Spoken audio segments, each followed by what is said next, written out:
Russ Martin Show. What time does the party start? I'm not even sure. I'll stay there as long as he does. Russell, that's cold. How do you expect this man to have any credibility in this building? Hello? What are you doing? Hey. Where are you? Hang on one sec. I'm going to meet. What's up? I've decided I'll go to the anniversary party. Okay. I have something I'd like for you to wear. To the anniversary party? Yeah, the one this Friday.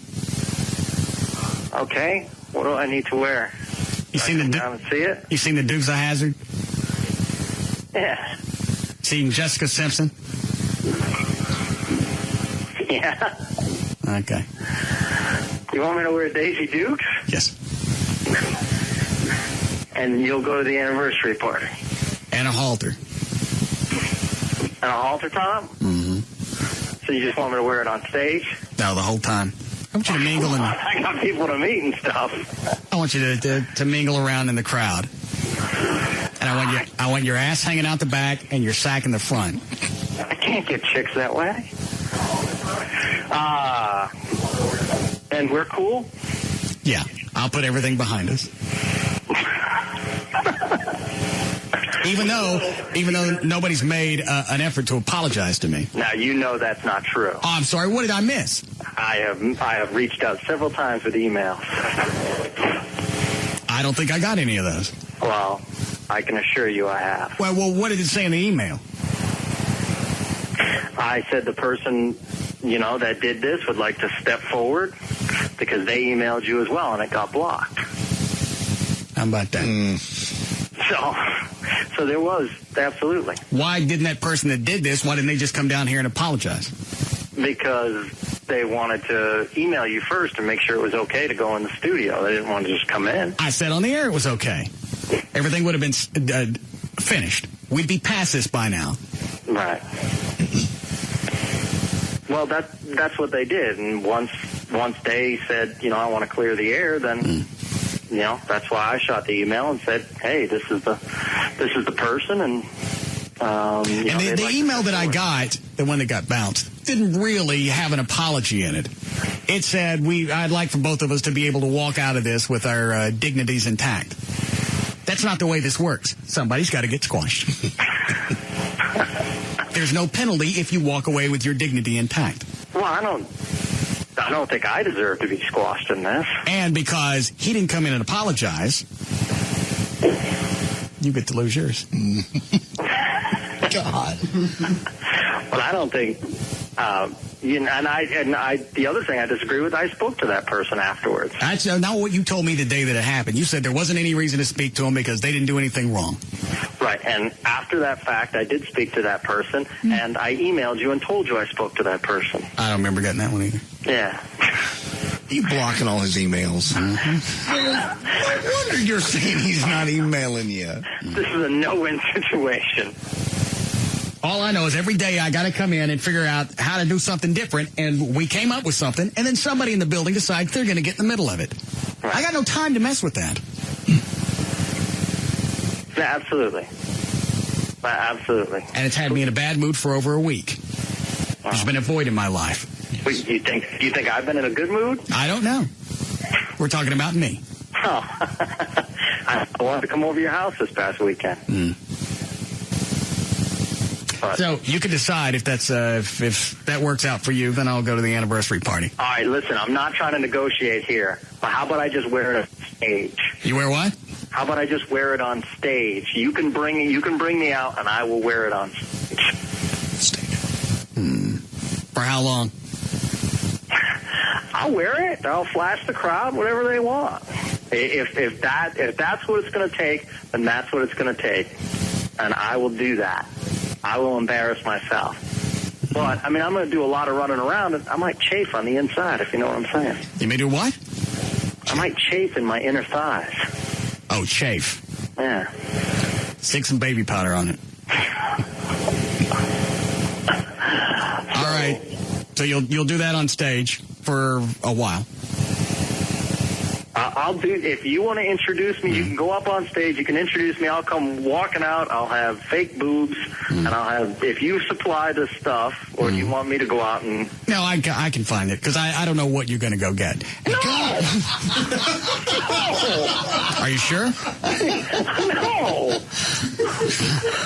Absolutely. No. There'd be no sucking. The Russ Martin Show.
What?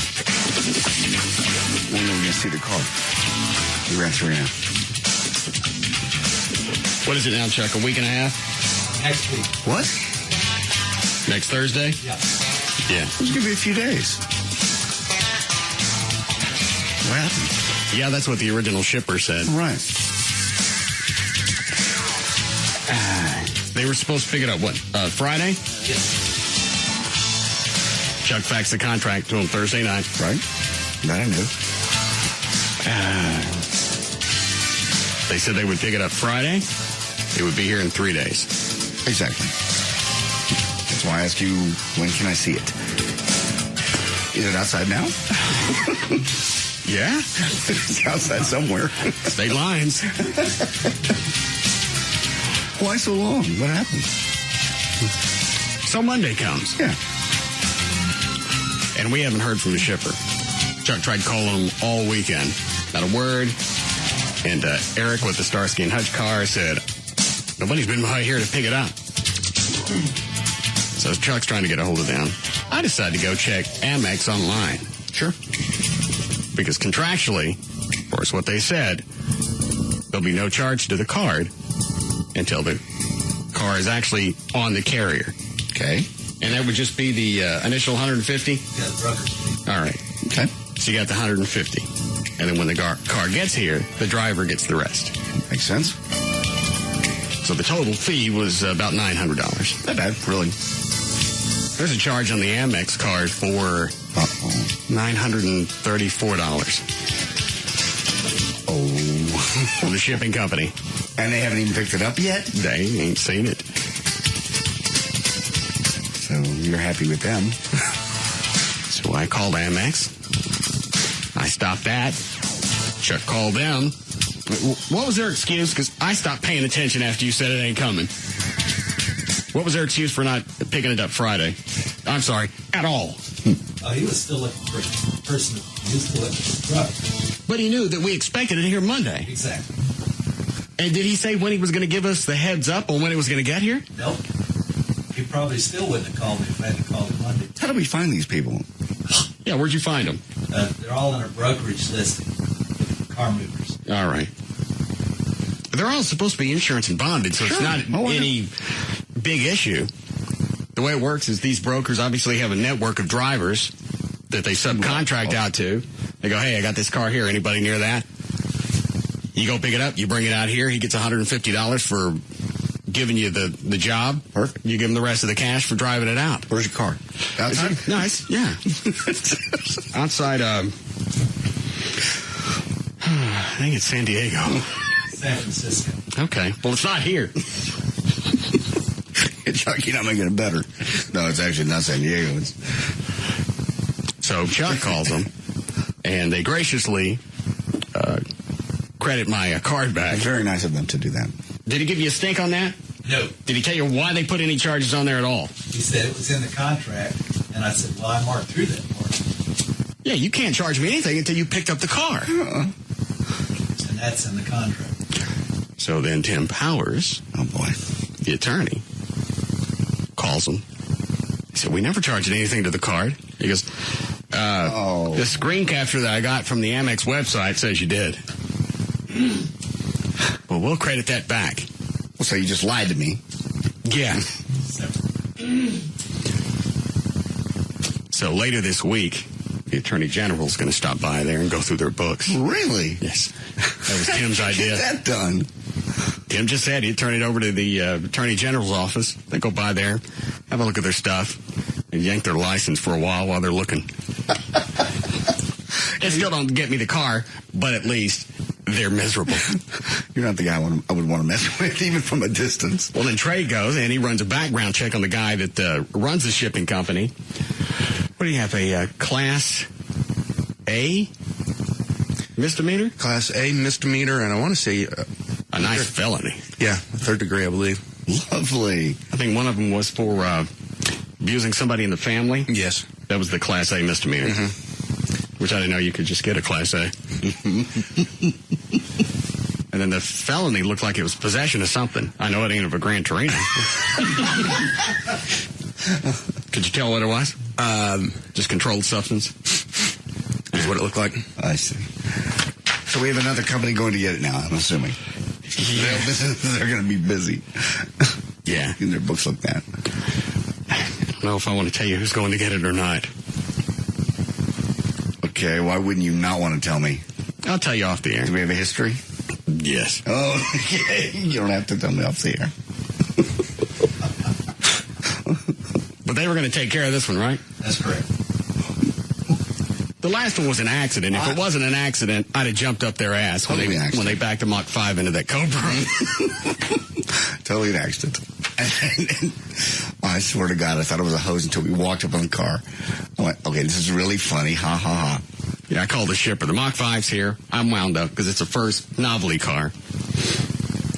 I call them, or they call me. They said, there's a problem. We'll tell you about it when you get here. All right, obviously, it's got to be something. JD's driving me out there. I've hauled ass to pick him up. We're all excited. We're going out there to pick it up. We are literally 2 miles, maybe, from the place when this phone rings. So I figured maybe it's a problem with escrow.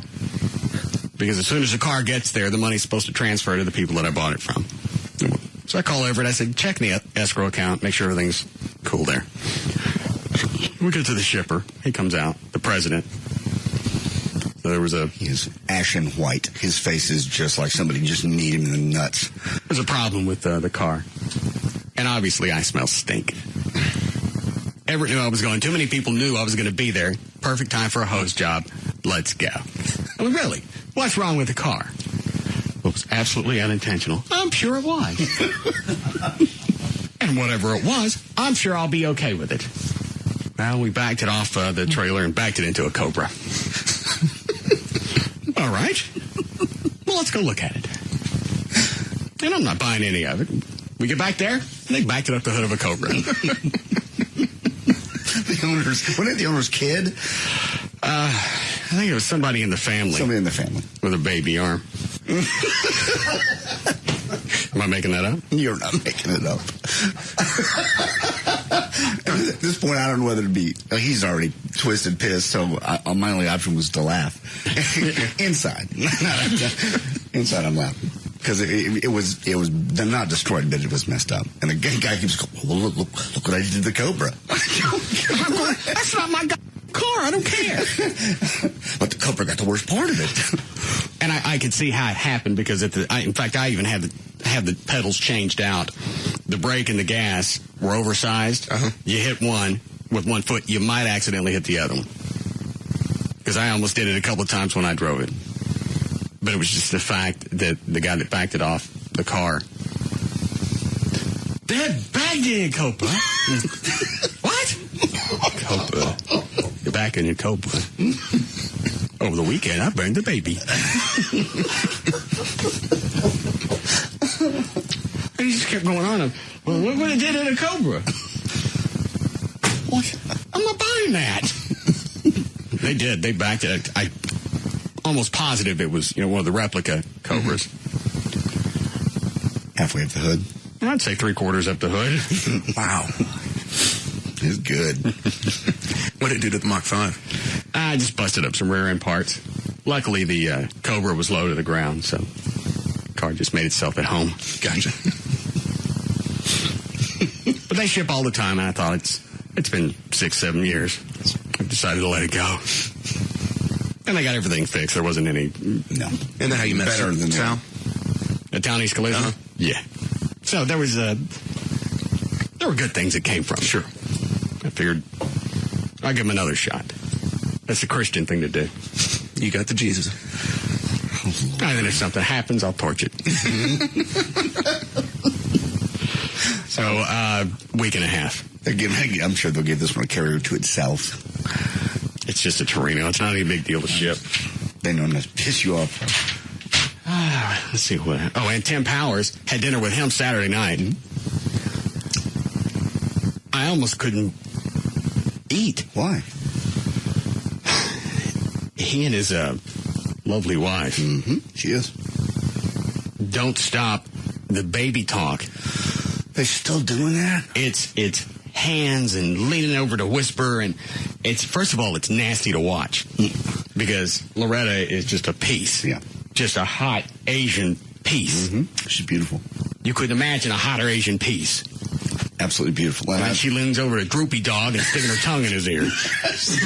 I saw him do it at Rick Stein's one night. And I thought it was just because I think it was before the wedding. I thought, okay, this is pre-wedding moochies. Now I'm looking like crap in front of Joy because I'm not doing all that stuff. And how long have they been together?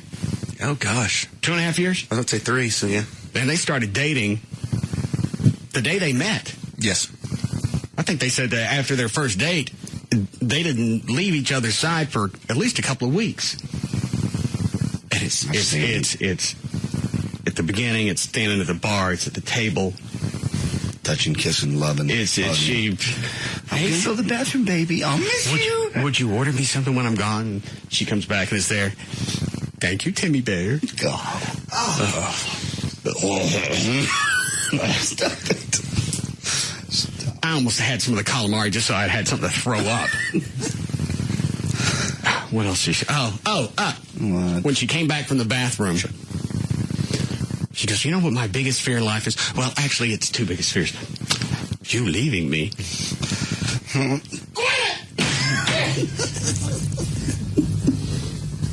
I don't know what the other one was. I didn't care.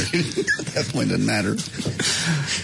How much cash could he give her? He doesn't give her any cash. She loves him. How do you pair the 2 of those up? They just love... Who the hell knows? But I've seen it. It's not faking. It's all the time. That's funny because then you got you and Amy at the other end of the table. Complete opposite. We're not even sitting next to each other. I'm sitting next to Chuck so we can both use the same spit cup. You get her a drink. She says, thanks, a-hole. Chuck, were they like that before I got theirs at the bar? Oh, yeah. Just inseparable? Yeah. It made me uncomfortable. We stood there at the bar at Rick Stein's. It's kind of like, okay, dude, I need to do something and then not look like such a schmuck next to these 2. You can't, because if you start, then you got to do it all night. Oh. And then that's going to ruin the evening. I don't think it's actually a good idea to actually be social with another couple like that with your significant other, because then the expectations change, or one of you might start thinking, well, what's wrong with us that we're not like that? Now, luckily Amy doesn't glean that from it, because it's as funny to her as it is to me, because then we go back home and we call each other Boo Boo Bear and just to make fun of him. I'm glad that he's in love. I'm glad. I don't know if she's got some type of special 401k. I don't know what he's giving her. I'm not giving her anything. Why would... I don't even... What is she, like 26, 27? Oh, she's younger. She's 22, I think. Are you in with me? No. She's legitimately still in college. Yeah, you're right, because she brought that up. Yeah. No, I think she's 21 or 22. Whoa! And Tim's my age. Yeah. Tim was like 50, 51. I don't know. And all I can think of when they're sitting together, O'Malley brought this up, is just, you could hear the Amber Alert going off in your head.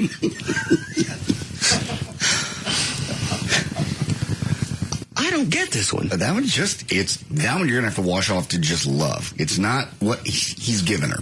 He ain't giving her cash. They travel. I mean, that's kind of fun. They travel nonstop. They were talking, they just got back. I forgot where they got back from, but they're going someplace else. Yeah, they went to New Zealand as a warm-up. What is it, London? He's going to London. She's going to... Oh, yeah, she's going to L.A. with her girlfriends.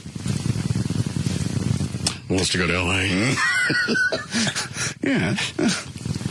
What were you about to say? I was just saying that's the first time they're going to actually be apart. I bet. Imagine the phone calls.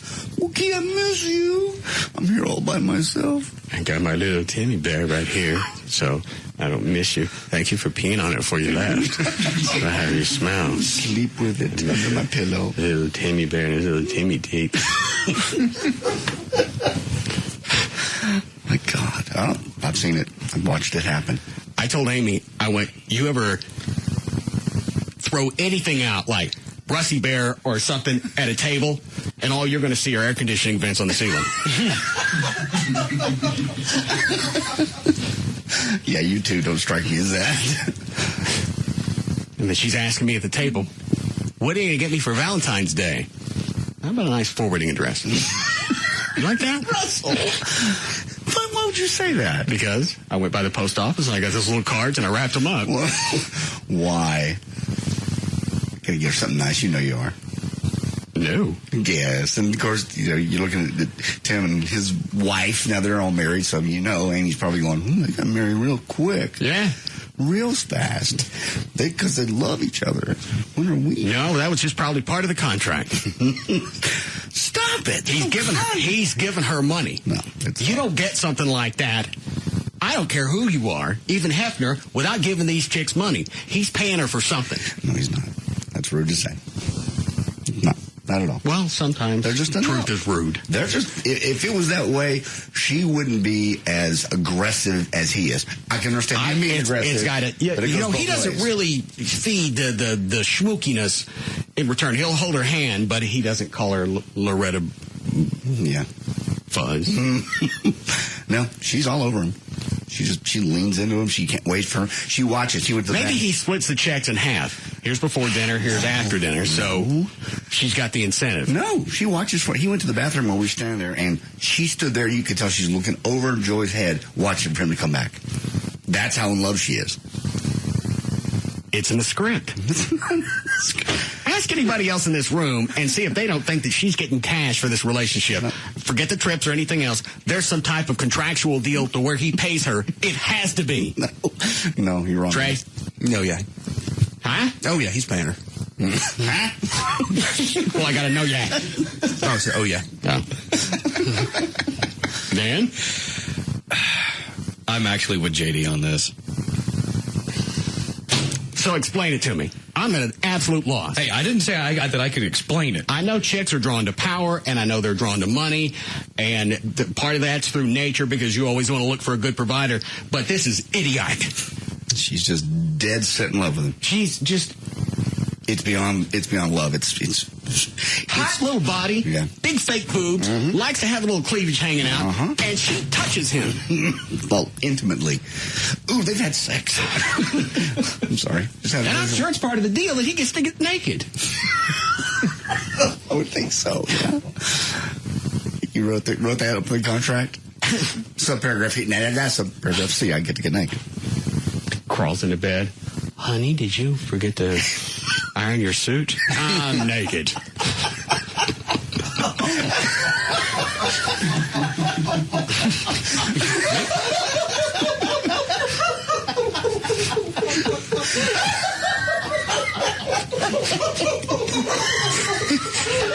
Chuck's going to pass out. For a while. Wow. So, those aren't buttons? Stop it. How are we doing, Claude? Break your hot water. Oh, man. And Chuck asked me after dinner. He goes, hey, all of us want to go back to that. I punched him in the rib.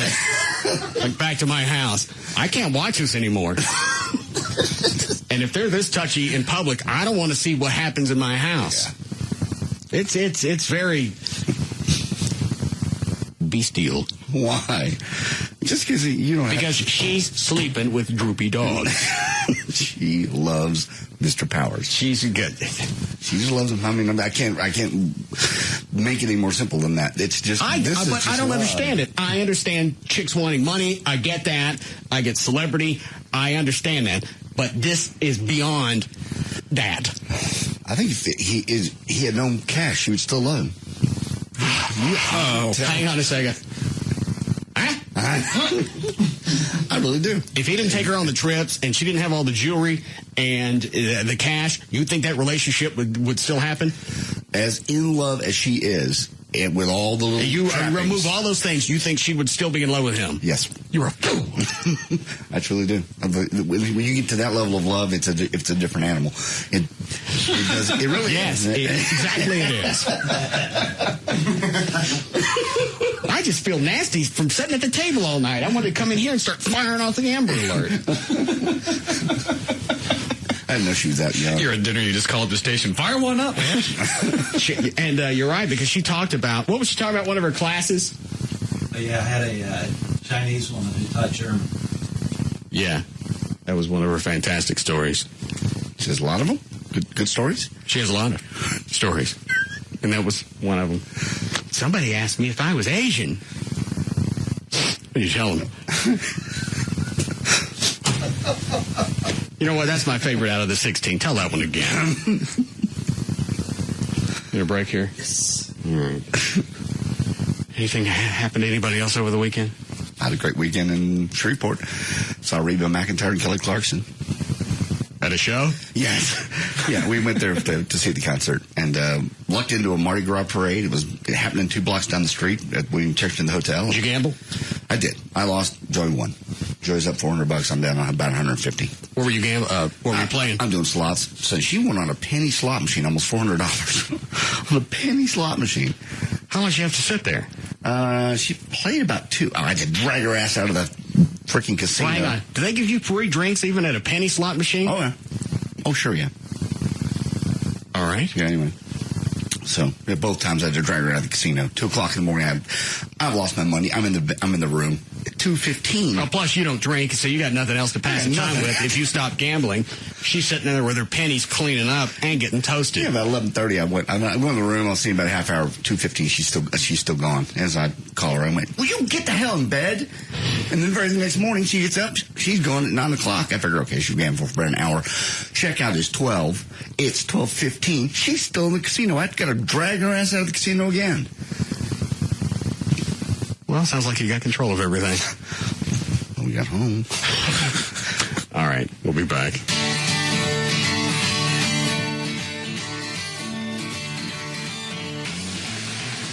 We'll be back to the Russ Martin Show.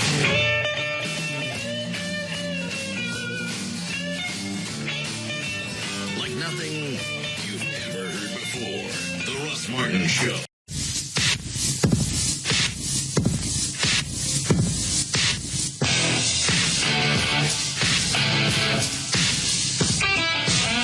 Now, back to the Russ Martin Show.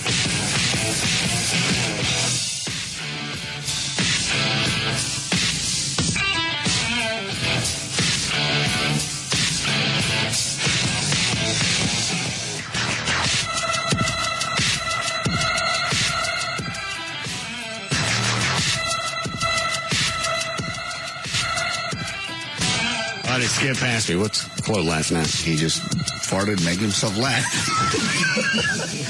Are we celebrating Fat Tuesday a little early there, Chloe? You already started? Oh, no, not. I started as far as the outfit, yes, but not as far as drinking, no. Where are you going tonight? DJing at a place called The Point in Flower Mound, and then at midnight I'm going to Barflies. So doing like 2 gigs in one night. Do you take Adderall or anything to stay up?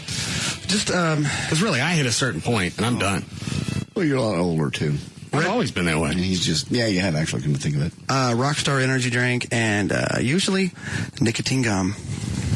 Yeah. 4 count. Is that Gail? Hi, Gail. Hi there. What do you got? Well, I've got a problem on I-30 East Star Earl Thornton. It's on the westbound side heading into downtown at Exposition. The 2 left lanes are closed and traffic's heavy from Ferguson. On eastbound 635 at Welch, there's a wreck on the right shoulder causing a backup to Marsh.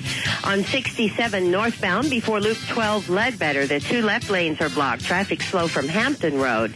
In Fort Worth on southbound 35 at Basswood, the 2 left lanes blocked. You're backed up to Keller Hicks. That wreck spilled about 100 gallons of diesel fuel. In Allen, northbound 75 at Exchange, there's a wreck blocking that right lane, causing a backup to Main Street.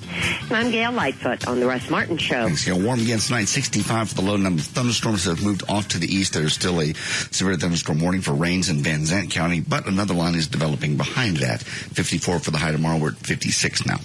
Can you even fathom what Tim Powers does with her? If they're that touchy in public, you actually go home and it's just the 2 of them, sure, or whatever they talk about in bed. In bed. Yeah, it's just normal. No, it's not. No, I can't. I don't say anything in bed. Well, except done. I win. You are really, you're really that unromantic. You don't say anything in bed. We're having sex. That's about as intimate as you can be. Why is it I got to throw in sound effects? I talk to her, say something, kiss her, tell her you love her. I tell her when I'm done. That's so thoughtful. Is that really all you do? Okay, spit on it. You say that. That's your foreplay, isn't it? That's when she's in a hurry. The cuddle, the that's why I just like going and sit in front of the computer. You don't ever. I ain't got to warm up. I ain't got to talk to anybody. I ain't got to talk to them afterwards. You hit the X and they're gone. Wish chicks would do that. Wear a little hat with an X on it. You know, spoon. I'll be closing this browser now. Here's your 40. Spoon, yeah. No. Yeah, when you sleep, do you guys hug? No, the dogs are in between us. Oh, okay. But no spooning after sex. I can't. Why? It's not natural. It is totally natural. It's not. We talked about this last week or the week before. It's the female brain pumps out oxytocin. And that's where the cuddling comes from. I know, but that's why they get the warmth. They get more out of sex than we do. We don't produce anything but the person's sperm.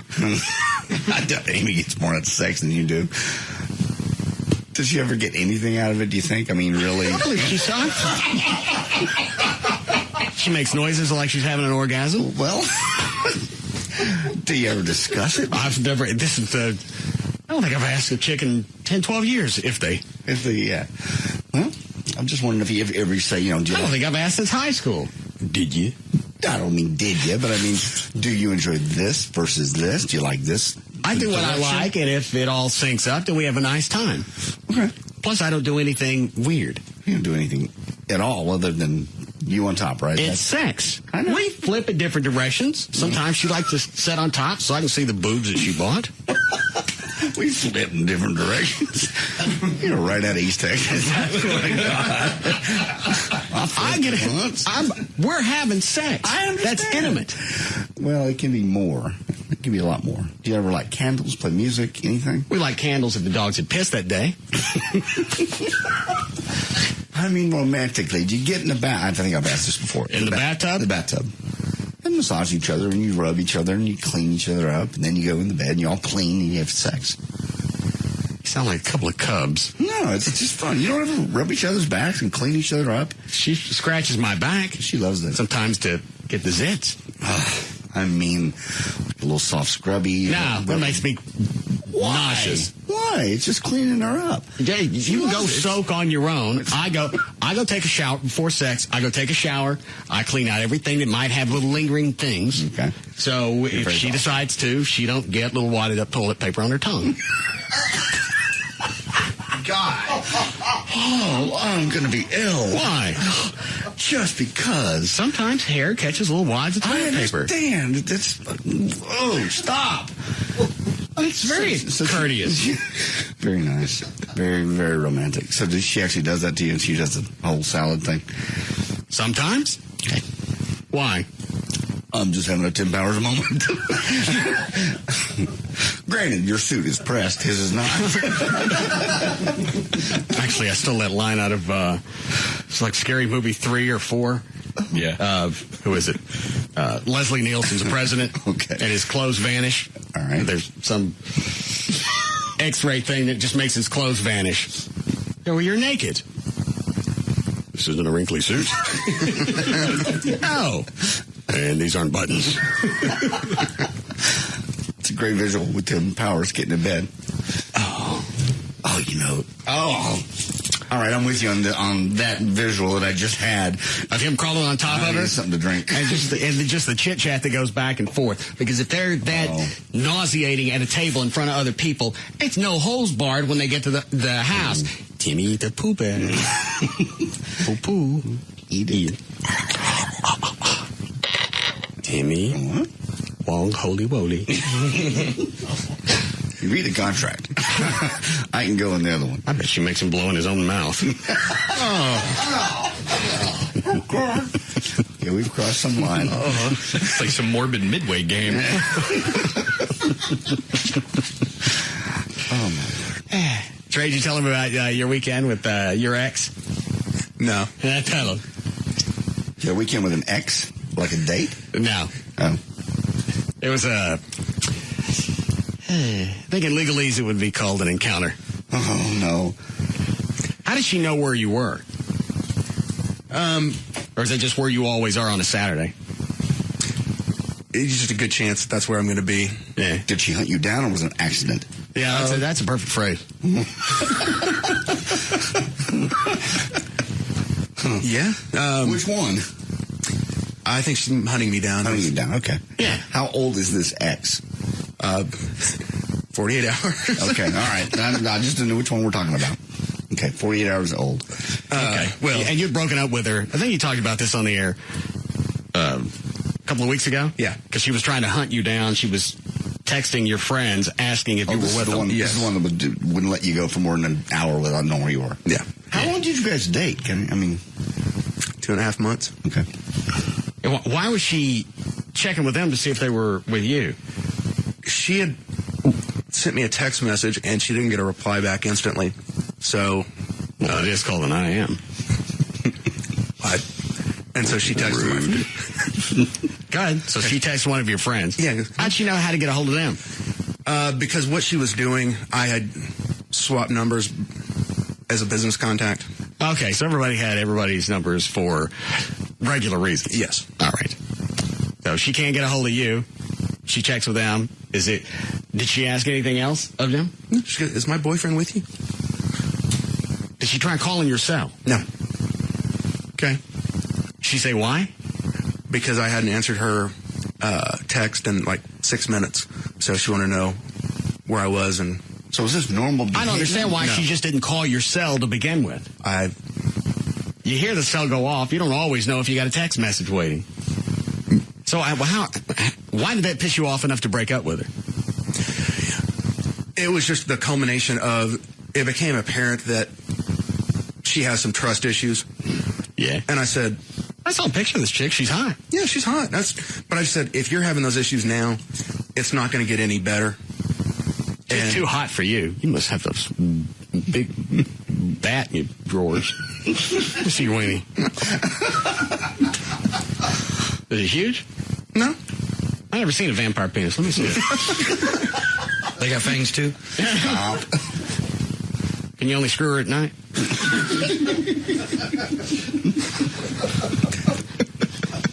All right, so go ahead. All right, so did you break up with her that night that she was checking up on you? The next day we had a talk, and how'd you tell her? Was it face to face? Yes. All right, go ahead. I just said, you have trust issues. You already deemed my behavior, quote unquote, suspicious. You don't believe me when I tell you where I've been. I said, if it's this bad now, with everything that goes on in my life, it's not going to get any better. And put a little cape on it. Let the wiener go, or release it. All right. Where does it sleep? In a little coffin. All right, go ahead. You put sand in your pants? All right. Earth. Oh. Vampire. Gotcha. Go with your story. So everything seemed to be okay, and she was okay with the breakup? Oh, she wasn't okay with it, but did she cry? Oh, yeah. She tried to talk you out of it? Yes. Well, that doesn't sound like she was okay with it. She didn't kill me. There was no major altercation. Where did you have the conversation? At my place. Bad. Ooh. Because if she wigs out and starts wailing on you, then you got to do something, and they're always going to buy the chick's story. You got to explain to the cops. So, why'd you pick your place to break up with her? Because it was mine or hers. Why would it be public, like the bar you guys hang out at? Were you afraid she was going to wig out and that was going to be embarrassing? Because that's the only other side. Yes. Well, then you take them to a park where you got room to run. All right, so you did it at your house. Yeah. All right, that's maybe it's Friday night. Saturday she wants to spend time. I said no, I've got plans. Oh. She asked what your plans were? I told her. I said I'm going to watch the UFC fight at this bar. Meet some friends. Well, then that's how she knew where you were. No, this is a different night. All right, go ahead. This is Saturday. Because she wants me to take her home and hold her. So not tonight. Take her home and hold her? Yes. She wants down?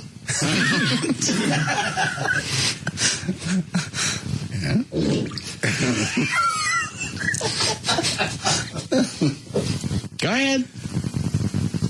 Do you want me to tell the rest of the story? It's going to take him a while. Up to you. Then Sunday after the Super Bowl, I'm at a bar. She knows, good chance I'll be there. Comes walking in. I sit down, we have a drink, then it just starts careening out of control. What did she say? That I'm an a-hole and I, mean to her and this and that. And you broke up with her. Did you say something to her to make her call you an a-hole? Or was it just you're an a-hole because you broke up? Yeah. Okay. And that was on Sunday at the Super Bowl? After the Super Bowl. All right. Okay. So she blows up. She walks out. This has two great endings, by the way. Really? Yeah. Go ahead. It's worth getting there then. So then I walk out because I can hear her screaming in the parking lot. Who's she yelling at? Basically still yelling at me. Ow. I've been there. How'd you finally get her out of the bar? I just told her she needed to leave. I was going to have security escort her out. Okay. All right, so now she goes screaming out the door. You hear her screaming in the parking lot. Trey gets out there just in time to see the very end of her keying my car. Holy, oh my God. Are you serious? Oh, yeah. I believe he said she ran the length of it. Oh, yeah, you can go look at the driver's side. Did you just freak? You probably may have had a couple of cocktails, I would imagine. Oh, I was still pissed. How could, all right, go ahead. And he caught her at the very end of it, so he knows she did it. Sure. Yeah, and one of the bouncers saw it too, so I'm livid. I call the police, file a report. She drove herself home, and as karma would have it, she turns right into our parking garage, takes the corner too tight, and just ruins the whole passenger side of her car. I know you guys lived in the same building. Yes. Oh, well, that explained why she showed up at your apartment at 3 a.m. Oh, it's not over yet?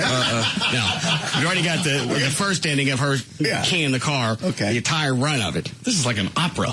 Yeah. Oh, my. All right. It's time for the fat lady. Yeah. Okay. So then at 2:30 in the morning. Oh, my Jesus. I'm sound asleep. I open up the door. Ta-da.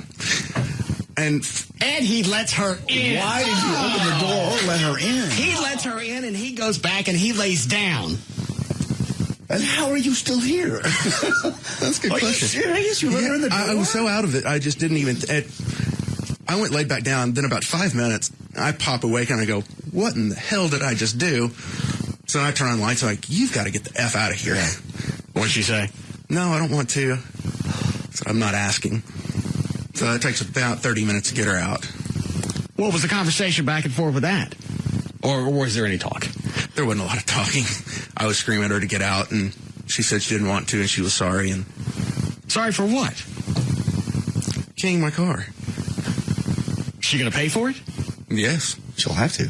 But at this point, I mean, I'm afraid I would just call the cops because this is going to get out of control and you're going to be the one that eats it. Yeah, it's exactly the same scenario when I had Mothra nut out on me. According to her, we had an absolutely horrid evening. Doesn't ever want to see me again. We get to my house, takes her clothes off and gets in the bed. JD's right. That was to lure me into bed, and then she was going to bring her friend Godzilla over, and the two of them were going to get me. I seriously think she was going to do that to you. She was going to do something to you. So this one... I don't understand why you even answered why you open the door at 2:30 in the morning? I honestly couldn't answer that question. I don't know. You got a peephole, yeah? Yeah. All right. So you saw her. I was so sound asleep that... I still would wake up and remember that's the same woman that keyed my car. Yeah. Had you forgotten about that when you opened the door? Like I was so sound asleep, I wasn't thinking about anything. I just opened the door. That would have preyed heavily on me for the next few days. Yeah. So. Now, you went to lay down. When you came back out, where was she? Oh, she was in bed. Both of you laid down? Uh-huh. Yeah. Whoa. I don't know how you spaced that entire event. No, not only coming out to the bar, wigging out, you got to almost have her escorted out. Then she decides she's going to add some pinstriping to your car, and then you let her in at 3 o'clock in the morning. And you lay back down. Yeah, it wasn't the smartest thing I've done. I fully admit that. You bang her? No. At least get her in the ass on the way out. Yeah. A nice grunt F. Wow. So it took 30 minutes of fighting or just saying, look, I'm tired, get out? Some combination of... You should have banged her for a half an hour and then you just pushed her on. That would just complicate things. With him on this. There's no way to complicate it. It sounds like she's already a nut. You can't complicate nuts. That's why we call them that. Man. Have you heard from her since the keying? Yes. What does she say now? Well, after she left, from about 4:30 to 6... Have you checked the other side of your car, by the way? Yes. All right, good. I didn't know if she was a Libra and felt the need. Sure. Balance. Go ahead. I get all these text messages that I need to let go of the anger and embrace the love, that everything would be all right if I would just forgive her. You text back a picture of your car. That's what I would have. It's exactly what I would have done. I'd take a picture of the car and send it back going, So what did you tell her? I told her no. I said, you ruined my car. Have you had an estimate yet? Oh, yeah. How much? $950. It's not bad. Have you heard from her since then? That doesn't matter. You're going to hear from her again. yeah. Oh, this isn't done. Until they die, they never go away. Not something like this, where she's actually out on a Sunday hunting you down. Done damage to the vehicle hours later once they're in bed with you. Oh. And doesn't have to go very far to find you. Yeah. Yeah, that wasn't another wise decision of banging somebody who lives in the same building. Because you know sooner or later you're going to break up. You're still going to have to pass by her. And she has access to the other side of your car. So where does it stand now? I haven't spoken to her. In hours? Since yesterday. If I was you, I'd go home and check the upside of the closet. You get down there so we can talk. You're going to have to go home. Has she ever had a key to the apartment? No. I don't mean the difference. Monsters only key. You're going to go home. Something's going to grab you by the ankles under the bed, and we'll never see you. Are you afraid of her? No. You have to be. Because if she wigs out in public, or especially in private, and the only thing you can do to calm her down is to knock her out, nobody's going to believe that she attacked you. Cops are going to drag you off. That's what would scare me. Yeah. And especially you broke up with her in your apartment. Had she wigged out in there and started crawling all over you, you know sooner or later you're going to have to stick her in something. I've had some good ones. I've never had anybody do actual damage to my vehicle. Let me think. Hold on. Yes, I have. Never mind. My bad. Oh, don't tell us about it. I've already told the story before. It's the blonde. We don't know what it is. The blonde. We don't care who it was. What was it? She kicked the side of my car, dented the, what would be the left quarter panel. All right, she dented your car by kicking it. She kicked it. What'd you do to her? Her car. Nothing. What'd you do? I don't think we ever passed this moment in your story. Nothing. What'd you do? Well, now. Would you like some chaw? This is accidental, what I did. How was it? Well, let me ask this. What she did was on purpose. All right, the accidental part. Did it happen right after her intentional? Yes. Okay, so we'll just throw this away to coincidence and suspension of disbelief. Right. What happened? I kicked her door closed. I kicked it closed to help her be on her way. Right. And I kicked it hard enough, I dented it. All right. That's all. Wasn't anything terrible. I didn't destroy the thing. They can go around and you kick somebody's hubcaps in. She dented the top of my car. Or we just a bunch of vandals. I'm in front of her house. I'm trying to leave. This is like 20 years ago. She's screaming at me, slamming her fist on the top of the car. I get out, and there's a nice dent in the corner, the thickest part of the roof that they can't just suck out. No. So I hopped out of the car, went over to her lovely Ford Fairmont, and proceeded to kick in all her hubcaps very methodically. So you did it on purpose. Mine was accidental. Yours wasn't accidental. You don't kick somebody's doors closed for safety. Helping them move. You were hoping something was still hanging out when you kicked the door closed. I couldn't believe she and just wailed on my car. And there was a dent. Not like, well, maybe I can see something. I mean, it went in 2 inches. Why aren't you married now? Why aren't I married? Yeah. Because the thing just flashed on me. Of all the crap that I've gone through my entire dating life, I don't know why I'm not married. Oh, because everything's so good and smooth. Yeah. She's learned her space, her area, things, when to come at me, when to leave me alone. Why aren't you married? You're exactly in the same situation. We love each other and have great times. Well, why aren't you married to her? You go back and you play out all the crap that's led up to this. Oh, I totally agree. That's why we're still together after all these years. So why don't you do it? Well, I will. No, you won't. I will at some point. We have the John issue. That's really our biggest issue. Is where he needs to live and grow up. Well, why don't you move out there?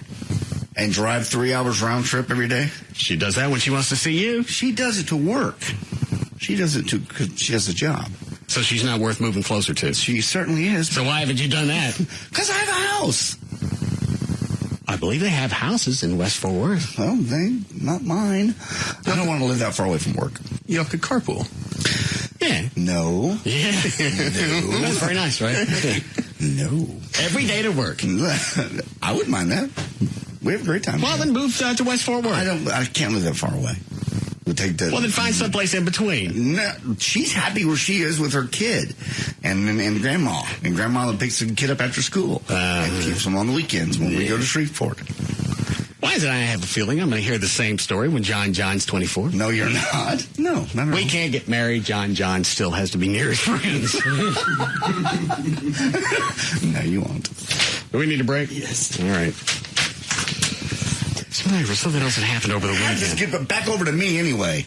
You have a chick that keys your car. You let her in your house. And you have the audacity to turn this on me? He didn't turn it on you. I did. You're the black hole of grief. I'm not even insulted. That was good.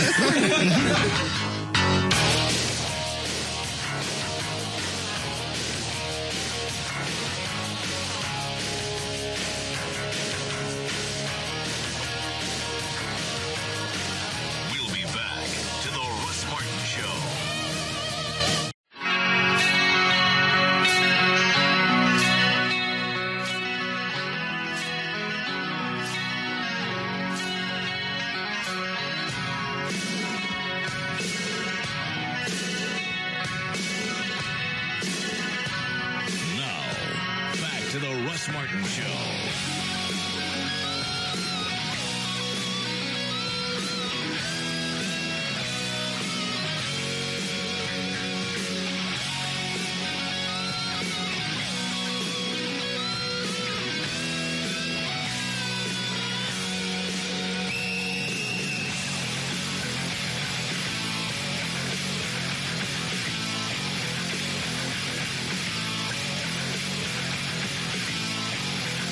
take a polygraph to see if I'm a racist? Yeah. Actually, you're not afraid, are you? Have we had JD take one? To find out if he's racist? Yeah. We've peppered in questions before, but never solely to get to the bottom of it. The bottom of it. Sounds like there's something to get to the bottom of. Were those the questions you told Vlad to go get? Yes. You have no problem with it, I would imagine, right? Depends on what the questions are. A lot of times you can phrase something and it comes out wrong. Not if you don't have anything to hide. It depends on how it's phrased. You always make me look like the bad guy, like the racist, and I hate people, and I certainly don't. So let's just see how you do. Unless you have something to hide. Everybody's got something to hide. Okay. You don't want to take it? Don't take it. I'll let you know when. Don't take test. That's okay. Don't take test. It's okay. Well, all right. Tension's off. I feel better. I'll look at the questions because I don't know what kind of squirrely ones that you guys are going to have. We got together and made them up. It's no squirrely questions. If anything, like I said, you can always say not answer. No. That's like pleading the fifth. That's an assumption that you did it. Unless you're... You going to hand those to me? You're going to shake for a couple of minutes. Mark Furman. I'll never use that word. Oh, shut up. You can at least say, yes, I've used it. Is this it? Just one page? There's some other questions I'm working on.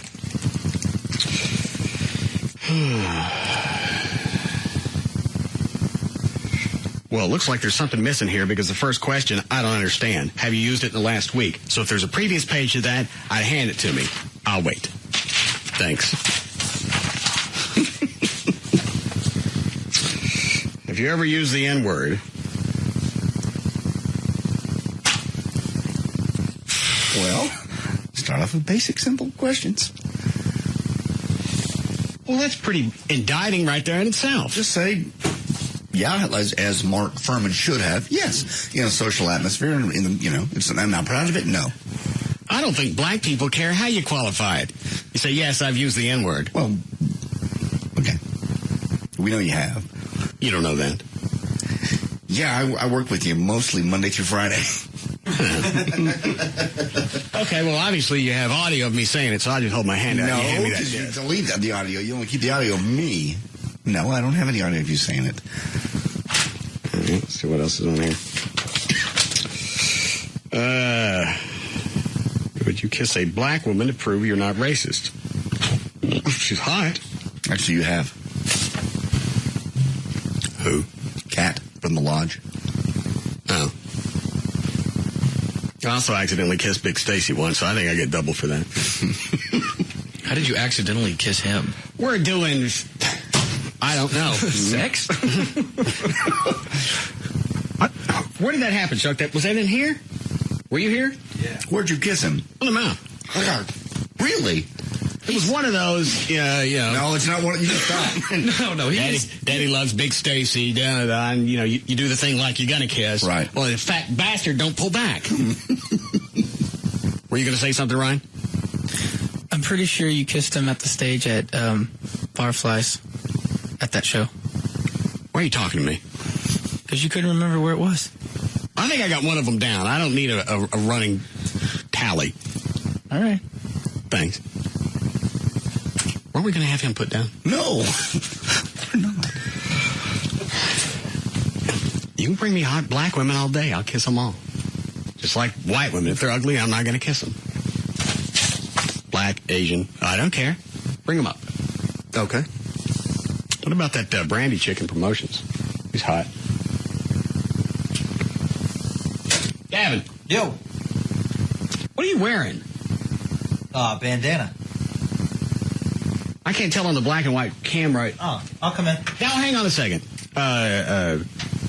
What is that Brandy chick here? Is she in promotions? Yeah. She dating anybody? I'm not sure. She's dating anyone. I can go ask her. She like to make out with an old guy?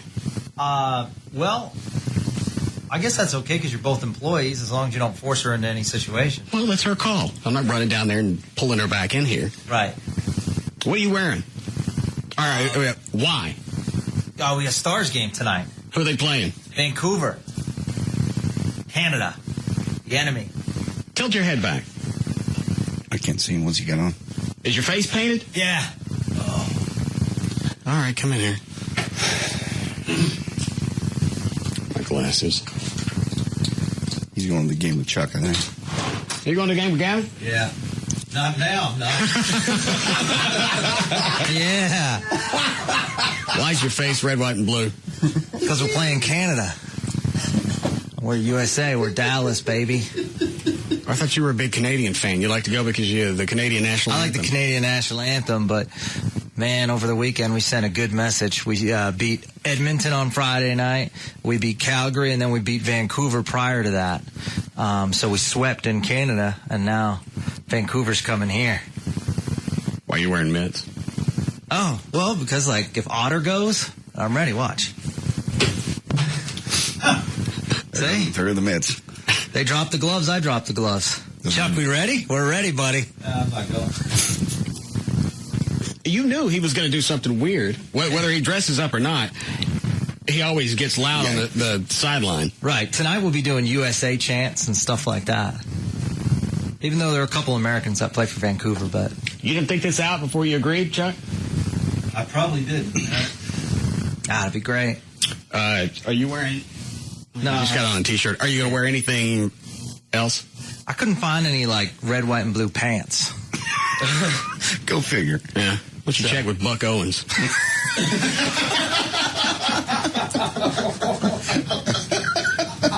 He might have some to spare you. So, I don't know. Maybe just jeans or something like that. Okay. The last time you did this, they lost. I know. I'm a little worried about that. I believe you were asked to stop doing it because you're right behind their bench. Yeah, literally. but I watched the game in Vancouver, Edmonton, and Calgary, and they won all three. So I think, like, my personal streak's over. Oh, and I'm hosting the Stars watching party Thursday night. It's going to be awesome. Where? It's at Metro Grill. They play St. Louis. I was going to fly up there, but I'm hosting the party instead. Oh. Okay. Yeah. It's good times. Well, why don't you go chat with Brandy and see if she wants to make out with an old white guy? Okay. Would that be enough to answer that question? Sure. Do you feel that blacks are inferior to whites? Do you feel whites are superior to blacks? Do you feel blacks are speedy? Do you think all blacks should be called the N-word? Do you think we should legally ban the N-word? Do you think we should teach the etymology of the N-word in our schools? They got ants. That was a Trey question. He wrote that one. Isn't that bugs? No. What's the bug thing? Obviously, it's not an entomologist. I'm not sure. All right. Do you have any black friends? I don't guess so. Eddie and Stacy. Oh, yeah. Forgot they're black. Yeah, I think they're black. Well, I don't see them and go, hey, there's one. It's Eddie or it's Stacy. I got you. Okay. Fair enough. That's because they're both guys in the band. The only two guys in the band asked me for cash, which reminds me a lot. Do you have any black friends? Do you treat them any differently than your white friends? I don't give anybody cash. No. Well, I give Trey $6,000. You going to make any payments on that? Yeah. When? I don't know. Next month. You still got the watch? Huh? Why didn't you tell me that was for a watch when you asked for the cash? I don't know. Yes, you do. Because you wouldn't have given it to me? All right. Did you have Black Eddie blinded as punishment for something? Oh, God. Again, I didn't write that one. Wow. Is there a supreme race? Dickies 500? That count? I think you got it. Did you say you're working on more? Yes. You don't think these are pretty ballsy? I think there's a few more put in. All right. When they want to do this, going to have to be after the show one night. I'm not going out to wherever La Costa Services is. I'll call Diane and see if she can come up here. All right. Sure, she'll come up and set up. Fine, I'll take your silly little test. Okay. It's what? Don't if you don't want to. I'll take the test. That doesn't mean you're going to hear the results. Well, there you go. So that you're guilty by just saying, oh, you're not going to hear the results. So we're going to assume you are racist. Or otherwise, you'd want us to hear the results. You want to take this test? Let's do news, Dan. Do you? You want me to go back and read through these? It's whatever. It's somewhere in the back of your mind. That's why I flunked the polygraph when I was trying to get a job at Radio Shack back in the 70s. What was the question you flunked? Or the only one that I flunked was, who just opened the door? Now it's Kevin. Was, have you ever smoked pot? No. How would you flunk that one? Because you never have until this day haven't smoked pot, as far as I know. I even offered to take it again. They went, no, it's pretty decisive. I said, I've been around it. I've been around friends who smoked what you're thinking, yeah. But I never smoked it. No, I have. So you get sometimes something in the back of your mind triggers something. I mean, everybody's had inappropriate moments. All right, well, what if you get to the one, do you feel blacks are inferior to whites? And I blow that one. We'll just see how they come out, what you'll let her say, what you'll let her do. I think legally should ban the N-word. You can legally ban something out of the language. Plus, and then what happens? Somebody says it, all of a sudden, you're going to get some type of citation? Well, actually, they have that in a few of the comedy clubs. Well, they just don't book them there anymore. Yeah. You don't get a ticket, you don't come back. Don't come back.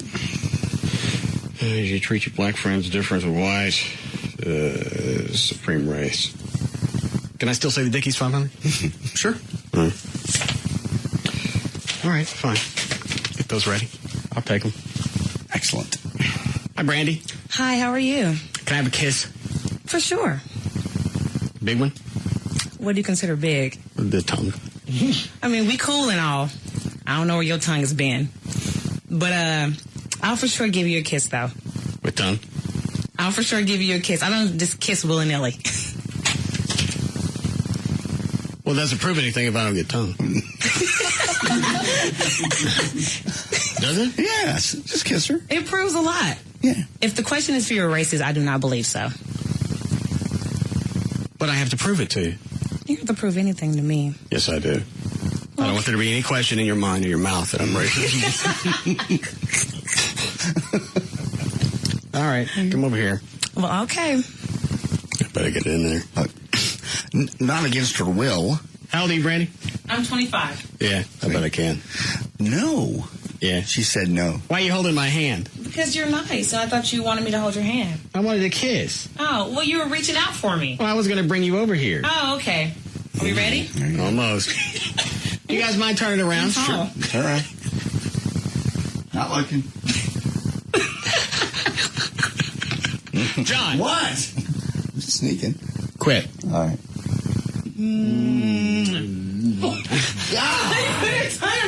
That was not in the plans. You have Doritos? No, what did I eat? Chocolate. Hershey's. Almonds. Okay. I was going to say chocolate, but I don't want to sound stupid. Thank you for my kiss. Yeah. Back later. Against her will, you try to put your tongue in her mouth. I didn't get too far in. Any end is too far in. Well, she had both her teeth closed, so I couldn't get past the gate. I can't believe you would do that. All right. Anything before we get to news? Oh, Lord. Somebody tell me Larry is here. Is he here or not? He was supposed to be here at 4. Gavin mentioned something about him being here. Yeah. He's not in his office. Gavin. Is Larry North here? Yes. All right, bring him in. He's still late. He's supposed to be here what time? 4. He's going to give me the update on Big Stacy, weight loss, lap band. They think Big Stacy's too big to even start with lap band. I don't understand at all. How can you be too big for lap band? Because of the surgery. They don't want to put him under. It'd be the stress on the body, I guess. Mm-hmm. And maybe it's hard to get to the stomach through the fat. That makes sense. That does make sense. Because when they weighed him, I really thought Stacy was in the 450 range. I do too. I never would have guessed 570 pounds. Wow. Hey. Somebody want to give Larry headphones? Mr. North. Mr. Martin, what's up, man? You been sick? Yeah, a little bit. What do you had? That crud that's been going around. But I'm healed. I'm better. You didn't have problems with your back, or was it something else? No, I still have that. Yeah, I've got a herniated disc, L4, L5, S1. I thought when it got that bad that you have to be destroyed. I feel like it. Stop. Quit it. Shoot him with a shotgun. What, Dan? That's where they put up the sheet. Pull out the shotgun. Quit it. So how does this work with Stacy? Does he have to lose weight before they can even consider any type of gastric bypass, lap band, whatever? I don't think so. I went ahead, you had asked a while ago if I would meet with Stacy, and I had never met him before, and he came up to my office, and I tell you, it would be easy to judge a book by its cover, but when you sit down with this guy, he's really got a gentle soul, and the more I talked to him, the more I liked him, and the more I wanted to get involved with seeing if I could be of any help. Did you go through his diet with him? Well, what I've done is to find out what he has been eating, because he's never really told us. Well, he knows what he's been eating. I mean, he eats a lot, and as he says, sometimes he won't even be that hungry. Like, he'll go to Taco Bueno, for example, and he'll order 3 or 4 items when 1 or 2 items would have been enough. But listen, you don't get that big not eating. And I went, we sat down for a while. I talked about his family history. His parents were heavy, his siblings were heavy. Were they that big? I think his dad's pretty much that big. At least I got the impression that his dad's, in the 400s. And still alive? Yeah. But Stacy's a young guy. He's 35, 36 years old. And so one of the problems with that surgery is it's expensive. It costs anywhere north of $15,000 to $18,000. So I did call a doctor that Dr. Venegas recommended, and I spoke to and they were first, we don't get much promotion, blah, blah, blah. I said, well, listen, forget about the promotion part. What about just helping somebody that needs the help? And I offered to do stuff on my show, in the gyms, on the website. So I think they're going to get him the surgery because he does need it, in my opinion. I told him, I went, specifically, they're not advertisers, so I can't go on at length about the doctor. You can put it all on the website and talk about it. People follow the progress, and Stacy doesn't die. Yeah, right. I'm sure importantly, at 600 pounds, his heart is beyond overstressed. Well, it's overstressed, and he knows. I mean, at the end of the day, you can't help anybody that doesn't want to help themselves. And I told him that right from the beginning. I said, Stacy, listen, I don't want to waste my time or your time. So if you're not really prepared to do whatever it takes to help yourself, let's not kid each other. And my gut intuition is he really does want to get some help, and he does want to do something about it. How much weight do you think he could safely lose, or realistically, at almost 600 pounds? What is he, 6'3"? I would say he's a big guy. I mean, he's tall. He's 6'3". He's probably, I don't know if you weighed him or anything like that, but he's probably north of 500 for sure. Yeah, they said he was over 5'7". Yeah, he's a big guy. I believe he could lose half his body weight in less than a year's time. Now, I think he can do that without the surgery, but I just don't know. I think in his case, like, the lap band is a jump start. I think he could aggressively lose the first 100 within 3 months, and then, get him. But he's got to want it. He's got to make a lot of changes in his eating program and diet. And then with someone that's that big, there is the issue of finding another doctor that'd be willing to work with him on the loose skin, because he's going to have a lot of loose skin. Yeah, we talked about that at band practice, because once the weight's gone, the skin's still there. But you and can all get of us are going to have new coats. Nasty. So, how complicated is that? Getting the skin off? That should be. It's major surgery, but you know what? It's probably worth it. Well, but you're not cutting around organs. You're just cutting off excess fat. I would say, let's hope he needs that. Yeah. Let's hope he needs that surgery. What about a nutritionist? Well, here's what I did. I just hired a guy in my own company. He's got a PhD in nutrition, and we're hiring, we're trying to sort of change our business model a little bit and be more recognized for helping people that don't necessarily work out in the gym. So I got this guy, Roger, that I said, okay, Stacy, first thing you do, you're going to meet with Roger. I said, Roger, you're hooking him up. I said, I don't care if he needs to meet with you every day, if it's 2 hours a session. How are you going to break him out of that cycle of stopping at Taco Bell? Because that's not just a hunger that he's going to satiate. No. It's a comfort zone where he feels happy. All right, I'm going to go home. I'm going to weigh 600 pounds, whether I have these tacos or not. I might as well have them and be happy tonight. That's exactly and then the deal mindset. with something tomorrow. Russ, he's going to have to break himself out of that. I mean, he can only answer that better than I can. I just think that we need to show him that you can have your favorite foods. They're going to be prepared differently. Your portion, in his case, there is going to be portion size. You know, like I talk about, you look at my plate of food in the morning, it looks like a lot of food. Now, it may not look like as much to him. What do you have for breakfast? Me? Yeah. I had a gigantic mountain of scrambled egg whites with vegetables and some pineapple salsa and some blueberries and oatmeal today. You have it on a plate, or you put it in one of the... Put it on a plate. I didn't understand that. I must not. That didn't make any difference. What do you call those things they eat out of? The face bucket. Yeah. You know, Strap on your ears. Oh, he's terrible. It's a horse joke. Okay, I got it. Now, Stacy could eat volume as long as it's like fiber, broccoli, whatever. You know, here's the thing, too. Because that's the way that I get around it. I like to eat a lot, and so I'll have the center of the meal is whatever I really want.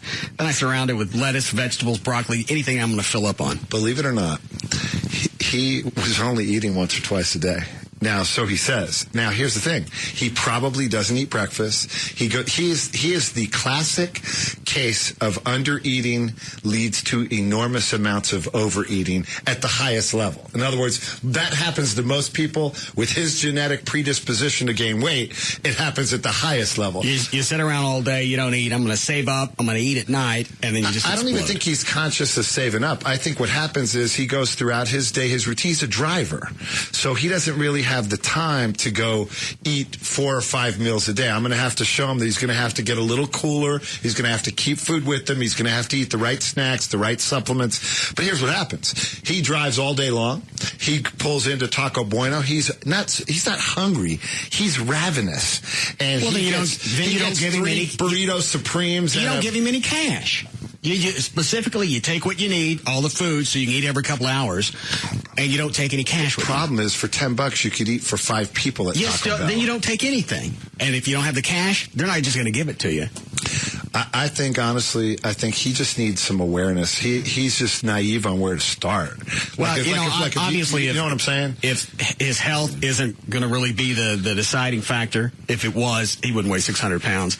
Maybe we threaten him with something if he doesn't lose the weight. The pushing and the compassion and the support groups, that only works to a certain extent. Well, like an intervention. You have to have... you can't intervene. Well, that's what you're saying. With fat. You got to threaten something. If you don't lose this weight, this is going to happen. What can you do? I'd rather not discuss it on the air. Oh, okay. I got this racial quiz I got to take later. But you still have to put some type of penalty in. Yeah. Actually, this show's turning out to be a bit of an intervention for him. I think that's what encouraged him to pursue the lap band surgery. I think he came to me about it. Yeah. But I think that he obviously came to you because he trusted you. He also sees it as a possibility, whereas before, on a driver's salary, that's just not attainable. Yeah. He does not want to die young. He does not want to remain overweight. He wants to live a normal, productive life, and he knows he can't continue like this. Have you seen his girlfriend? I didn't know he had one. Yeah. No. Have you? I haven't seen her in a few weeks. Okay. What does that mean? She's a moderately sized, hot chick. I got no answer for that one. He's a great guy. He's got a great soul. He is Have you ever seen him backstage naked when we're changing between sets? Yes, I have, actually. Yes, I helped him put on the Golda Meir dress one day. He's huge. I know that. He knows it. This is nothing we can do. You're not going to shame him into doing this. He's going to have to want to do it for other reasons. And as you said, even he lost 50 pounds, which is a lot of weight. That's still not going to make him wake up in the morning and go, man, this is working. No. 50 pounds on him is going to be... Did I just hear you say you helped him put on a Golda Meir dress? Yeah, you never think of sound bites anymore, do you? Sorry about that. Did you volunteer for that, or did he ask? He happened to be standing next to me, and I was putting him on, and I had to help. How'd you get his teats in? You moosh him. You push him aside and moosh him in. I swear to God, I did. And the chicks, what's wild, we were backstage, and this doesn't matter, but Jaguars, all the chicks loved him.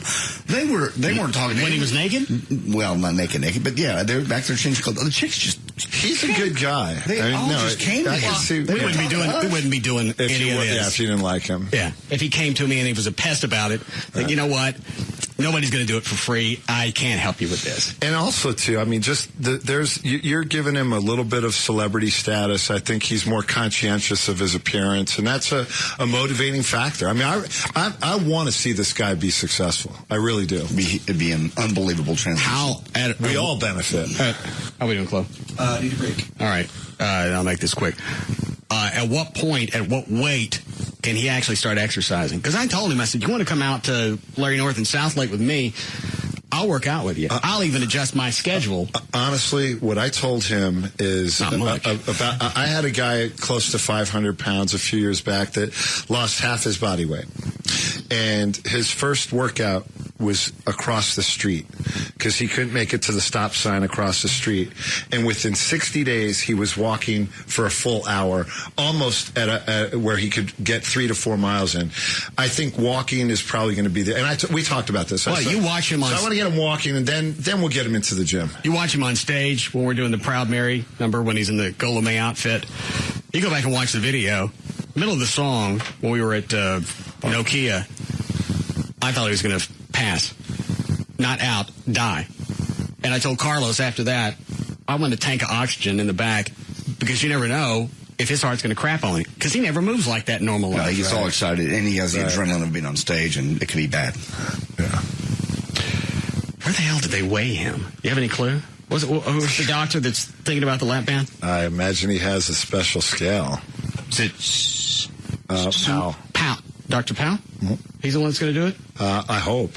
I haven't heard back from his office manager. Is that the one that Stacey met with? Yeah. He was meeting with him that day, and I called him ahead of time. Same doctor. Well, then they got to have a scale there for that. Or they throw him out to text dot. Yeah. I'm not kidding. Where are you going to weigh somebody that weighs over 400 or 500 pounds? A grain and feed store? Yep. Yeah. So you're going to stick him on the diet starting when? And because I'll start with before pictures now, and I'll start sticking it on the website. Man, get the before pictures as soon as you can because he's going to drop some weight. I honestly think he could be successful without the surgery, but I think the surgery in his case, there's a few people that just, once they're over that 500-pound mark, that they might as well go ahead and have the surgery. And the lap band's not that invasive. I mean, it's not it's going to be invasive for him. For him it will be, but it's not quite as bad as the gastric bypass. Okay. Yeah. All right. You want to hang out or you got to go someplace? I'll hang out with you guys. I'd like that. All right. We'll be back.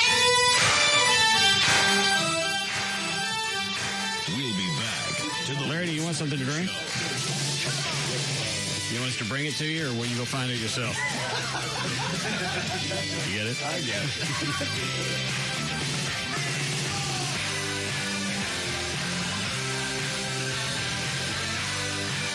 A show about everyday life where nothing is forbidden. The Russ Martin Show.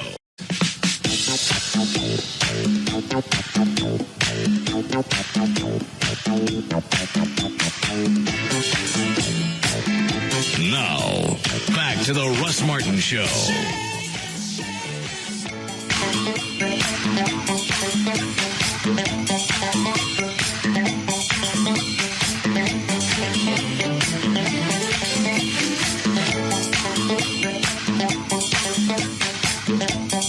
We're going to start Stacey on the diet when? Immediately. Yeah, he should be meeting with nutritionists and with me. I'm going to meet him on a regular basis. So I'll meet him every week. So I'll be doing it's like the regular scheduled workout that you and I have together. You live too far. You don't live that far. You wanted to hang out on a regular basis? I do still. No, you don't. No, I do. I had some. You always came up. You always overcommit. You think I overcommit? Yeah. You always do. I'm not overcommitting to Stacey. He needs the help, and he knows where I am, and he'll come in. I want to coach him a little bit. I want to do more of what I would refer to as emotional fitness, because I think you hit the nail on the head. He's got to overcome a lot of things as opposed to just knowing what to do. That doesn't mean he's going to do it. The hardest hardest part is going to be getting used to making your own food versus buying it, because that is, for me, that's the biggest challenge. Yeah, Larry, who was the company that actually sent out the food when you had me training for the first LeBaire? Gosh. You still work with them? No, I forget the name of that company. Because they would send out everything. The food wasn't too bad. There was nothing wrong with it. Now, and they do have food up at, like, do they still have the food at the freezer? Is the freezer still there where they're putting the food in at South Lake? Larry, North South Lake? Uh-huh. When was the last time you were there? About 3 weeks ago. Mm-hmm. But I don't remember if the food was there. Yeah, there's a big freezer. As you yeah, it's the same thing. You know, I mean, getting him food, but, you know, he's got to prepare food, and he's got to be willing to not veer into Taco Bueno and special order. And if I got to, on Sundays when I'm making my food for the week, I'll make his and freeze it. You know, prepare 5 things and feed it to him. You can't make it any easier than that, but that is the biggest challenge. Who's on the hotline? Is it Gail? What? Gail.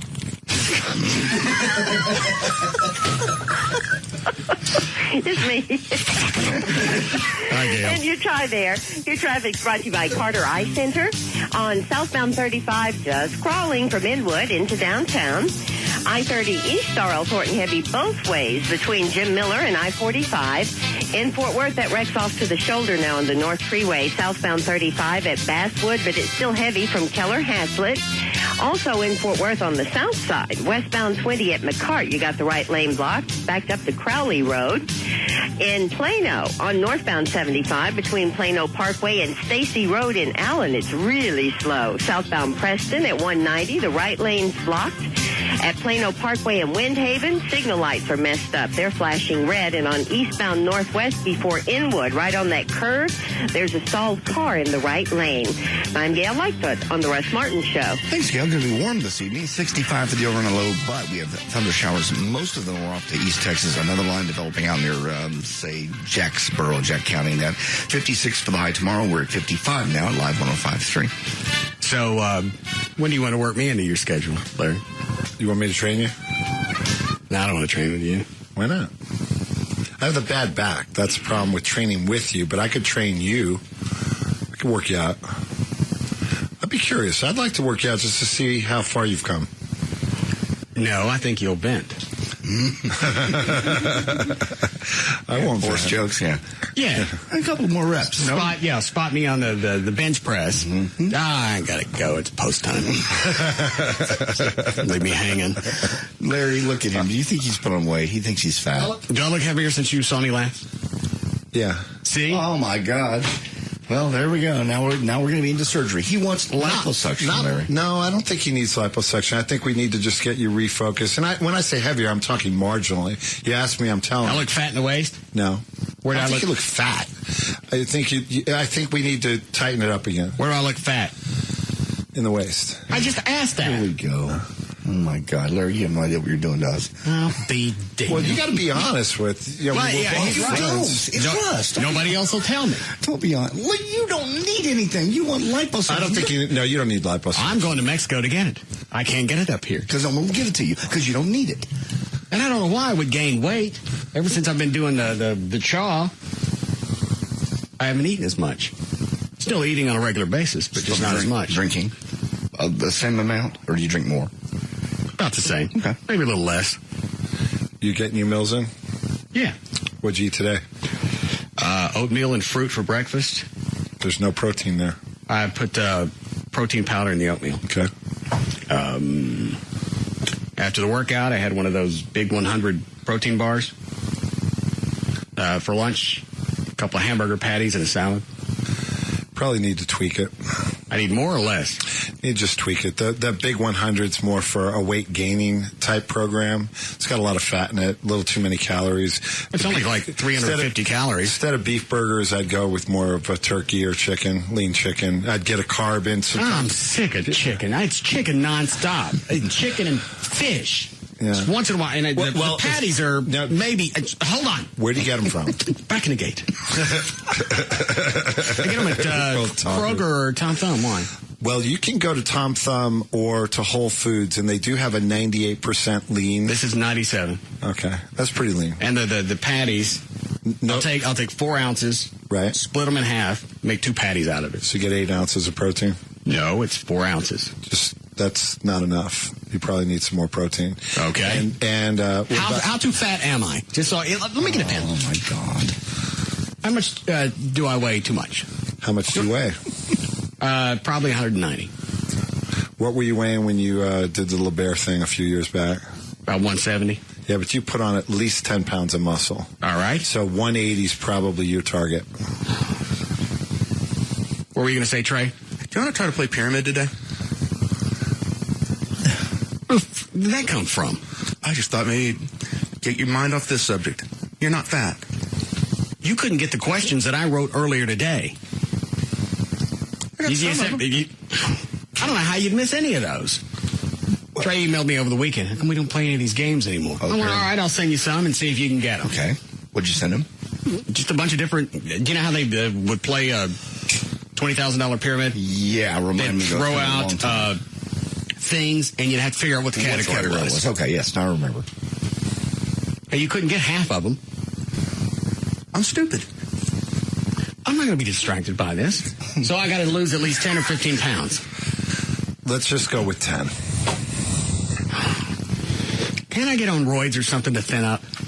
That doesn't necessarily thin you up. What does it do? Could get you big. Oh. You might end up gaining 15 pounds if you did that. You want me to stop drinking altogether, don't you?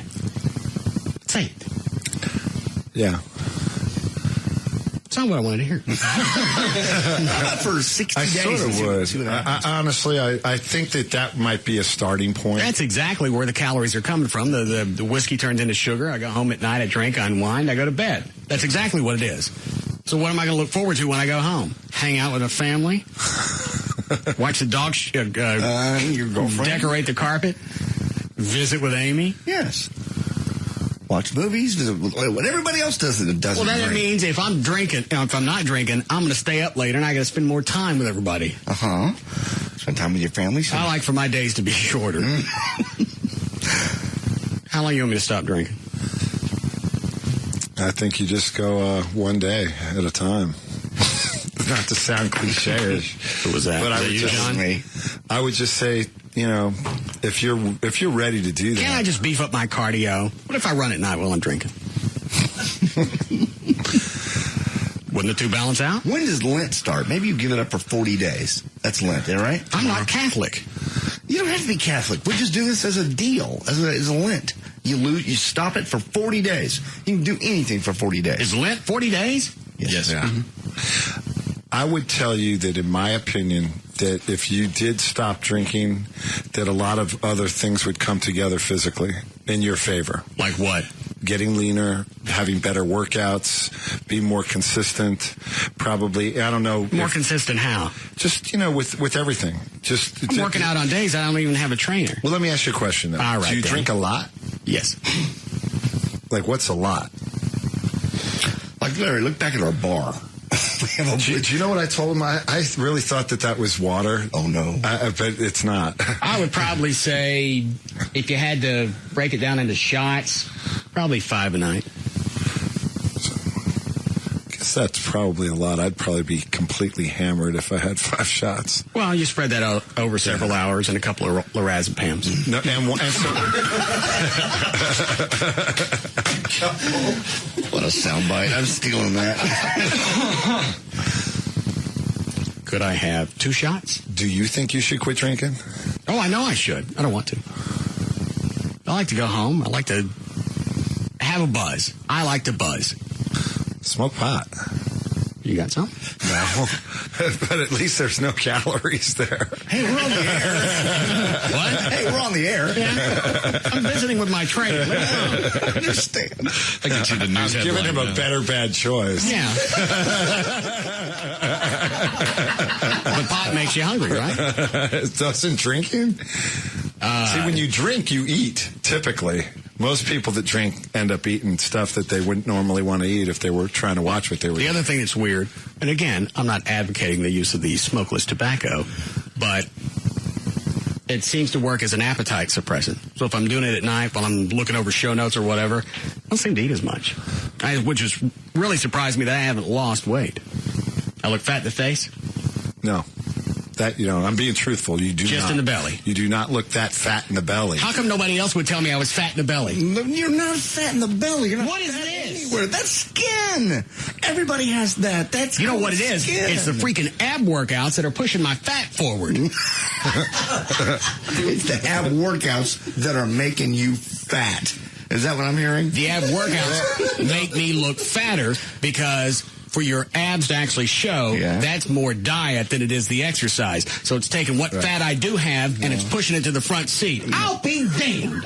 But you know what? I never looked this fat before I started working out. I was happy the way I was. Skinny. But my clothes fit. Nobody pointed at me and went, nobody's pointing at you now. You've gotten stronger. You're healthier. You have much more lean muscle than you ever had, certainly since I've known you a long time. So why am I fat? I think you need a goal. I think that, you use the dance off as a way to get lean. I think you need a 2-month or a 3-month goal of some sort. Not necessarily just the strip off, but something that motivates you. Like a nude calendar. Like a nude calendar. For you. That's a great idea. What is this? 1st of February? That would be hysterical. I bet that would make a lot of money. You're going to be in it. All of you. I'll be in it. Everyone will be. Stacy will be in it. I think that's great. Just prepare it for next year. But you gotta get prepared we would now. Strategically cover up our faces. Larry, back to the paddock area.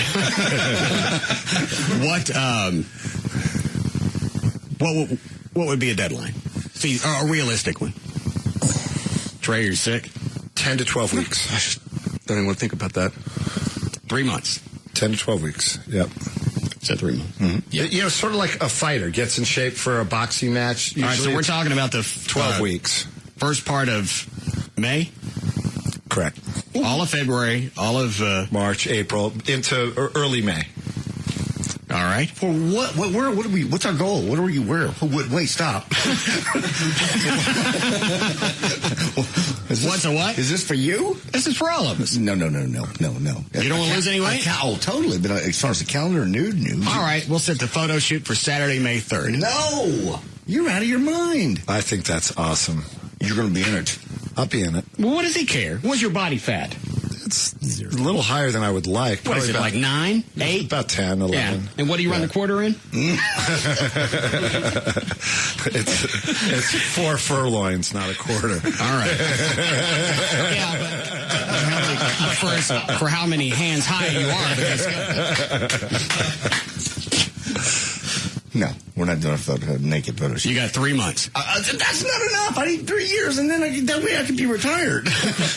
You've lost a lot of weight since I've seen you last. I lost a lot, then I put some of it back on, but Can we get him leaner, as lean as he needs to be for that in 3 months? I think so. This show's actually motivated a lot of people to work out, including... There's got to be some way around this drinking thing. I can't do cardio and drink. Whiskey aid. What if because I talked about this on the air, just had some kind of bungee that would hold from the ceiling so I didn't fall off the treadmill? Can I be, you asked, and you prefer for me to be honest, right? It depends on the time. I'm going to be honest. Hold on a second. I've never... Go ahead. You can open up a bottle of whiskey. As you know, Russ, we've been friends a long time, and I don't impose, preach, or lecture, or tell. JD, did I ever tell you what to do? Never. I just don't do that. It's not within my nature. But as a friend, I would say that I really wish you would stop drinking. Totally. And I'm saying that as a friend. I really wish you would. Trey, how long will it take me at night to pass out without the whiskey and just the lorazepam? Just stop with the drugs. You'll sleep natural. There's a people. You're the one, John, that walked around for years. Oh, I know. Like Felix the cat with your little bag of drugs everywhere you went. Absolutely. I'm not saying that I'm perfect. I'm just saying you don't need the drugs. There are people, I know this is going to be hard to believe, that don't drink and don't take drugs and sleep a normal life. Huh? There are. In fact, all of us at one point in our lives did that. We didn't drink, and we didn't take drugs, and we had a normal life. Slept every night 8 hours. And I did that for almost 35 years. Okay. It's my time. Well, you asked every question. I can't even drink in moderation. You could do whatever you want. You're asking me You want me to stop totally? I would. Forever or for 3 months? I would prefer... I think that you should stop drinking. Do you drink? Rarely. I can drink a little bit. I don't drink much. But I like a beer now and then. I like wine. I'll drink a shot. Smoke weed? I don't like it that much. Larry, the answer to that is no. I'll help you out. I think I'm 40. We're in our 40s. I mean, people do smoke pot. Yeah, but you got a chain of health facilities, and you don't really want the head of that walking around saying smoke weed instead of drink. No. Heroin occasionally. No, I'm not a pot smoker. What day would you like me to stop drinking? No, I just don't even start today. You tell me. Tomorrow's Lent. I mean, I know that's kind of a bit. I'm not Catholic. You don't have to be. Well, why pick somebody else's holiday? Just pick a day. Tomorrow's a great day. Have you had a day where you don't drink? I mean, has that happened in a while? Like, no. You drink on Sundays or Saturdays? I drink even earlier on Saturday and Sunday. Because I have more of the day to myself. Monday? You drink on Mondays, too? Yes. You drink every day? That's where I'm going with it. Could I just drink on the weekend? I think you want to stop. Wouldn't be bringing this up if you didn't. What? You didn't want to stop. I think you know you have a problem with it. I think you could influence a lot of people. I think you do influence a lot of people. What's the matter, Trey? He needs to shut up. Be careful, because you're within distance of me. I think if I eliminated it from my surroundings, I would stop. I totally agree. Stop it. You stop breathing? No, I didn't stop breathing. I did have a procedure to quit snoring, though. What do they do? They put implants on your soft palate. It's a pillar procedure. Yeah. Where'd you get yours done? At the snoring center. J.D. Jones spots for them. Has it worked? I haven't done it yet. Well, see, I did it. See, J.D. will take cash from anybody. He don't care if it works or not. I just haven't done it yet. I've done research, and it 85 to 90% it works. Well, who told you that? Well, they did. Well, I'll know in about another week, because I had it done a week ago. Oh, okay. I did it on camera. Let me know. I will. Please. But they say it takes 3 months for it to actually work. But I just made a list of things I wanted to do this year to just do something better. Yeah, and snoring was one of them. So when you came in the room, did you look at me and went, what happened to him? Oh, no, I did not. You asked him a specific question, and he gave you a specific answer. You are thicker. You have been working out. You've got more muscle. And if I didn't do all the ab work, I would look fat in the belly. No, there's guys with ripped bellies, and nobody says they're fat. That's because Larry, tell him how you show your abs, how you actually get the definition. Through diet. See? Okay. So if your diet doesn't coincide with your ab workout, it takes your fat and mooshes it forward. If you want abs, it's 85% nutrition. Nutrition, let me think. That would be no alcohol. It turns into sugar.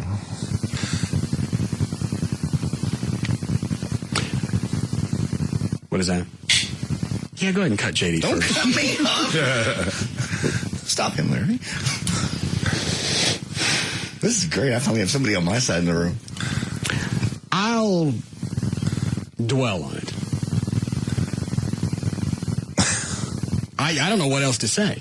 I think that's. I look forward to going home at night and calming down. Just do it, and then be happy with the way you look. You know, remember, it's been about 3 or 4 years when you first called me to start working out for the strip off. You said you will not go to a gym. The equipment needed to be here. You ended up going to a gym. You said, I will not, under any circumstances, change the way I eat. We're going to do this through exercise. You changed the way you eat. You've made tremendous progress. We all know that. It's documented, basically. We've got photos to prove it. And when it came time to showing abs, you did show abs. You look fantastic back at the first strip off. You've maintained your fitness program, which there's a lot to be said there. Now you're bringing up drinking, and I've heard you say a million times you'd never stop, and now you're contemplating it. I've contemplated it for years. I never heard you say you contemplated it. Well, I have contemplated it. All right, thanks for that one. I walked into that. What's the matter, Dan? Just you and him. Well, sometimes he runs out of the peanut butter on the roof of his mouth and he starts talking.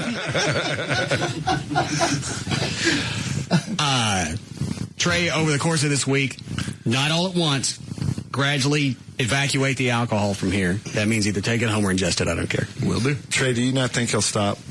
If I don't have it here, if it's not at the house and it's not here and I don't go anywhere else, I think I'll... Yeah. Has he ever not drank while you've worked here? Yes. Really? At least twice a year, he'll have me clean everything out, and It'll last about 3 days. Yeah. And then I'll tell Trey to get me a bottle. Well, you told me to take it all home. Is there one in your car? Yes. No, bring it in. All right, so everything evacuated from here. Not in the car, not anywhere close. Okay. Have something just in case. You just said nowhere. Well, in case the show's going bad and I need a little help. She won't be going bad. You won't need help. And I'll do the same thing with Amy. I'll have her just get everything out of the house. What's the matter, Chloe?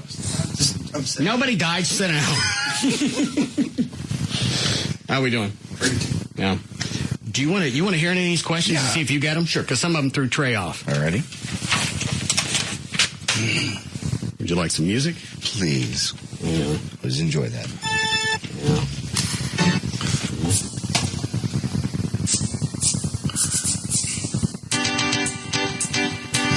Okay. Yeah.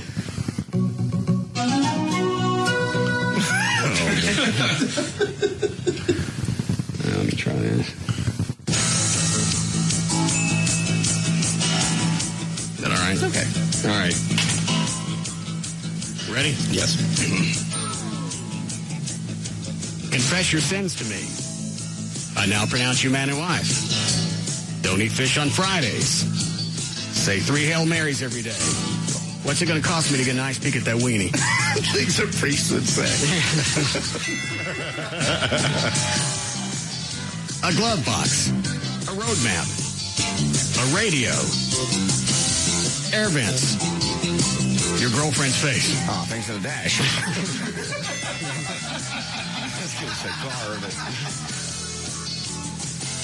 TNT. A bomb. A woman's hips after childbirth. Fat women's pants. Things that explode. Yes. I'm a bird up north. I like to waddle. It looks like I'm wearing a tux. Midgets are effing runts. Things you would hear from a pigeon. Yeah. A penguin, I'm sorry. Your knees, your shoes, your feet, your legs. A menopausal woman's breast. No, anything below something below your waist. Yes. Call the fire department. Panic. Look for a fire extinguisher. Run. Call the police. Pull out and blow in her stomach. Things you do in emergency. I'm doing good. A used penis. Your eyes after reading a lot. Boobs after childbirth. An underwater plant. An old woman's clam. Chuck's bag when it's full. Droopy things. Yes. 10 power safe. A card. A Vermont teddy bear. Pro flowers. Chocolates. Jewelry. A nice forwarding address. Something you give somebody on Valentine's Day. Yes. Morgan. Crunch. Ahab. Hook. Kangaroo. Stabbing. Famous captain? Stabbing. The Golden Gate Bridge. Golden showers. Pillow biters. Homos. Turd mashers. Trolleys with glory holes. Things in California, San Francisco. Yes. Balloons. Turds. A boat. Light things. A dead girlfriend with nothing tied to her feet. Something that floats. Yes.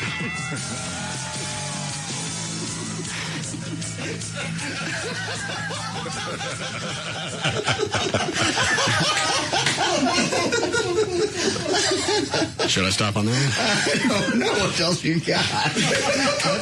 That's pretty good, though. Just read it again. Let's see what else I got. I'll read the other ones, and I'll go back and end with that one. A Catholic priest. Vice grips. A rubber band.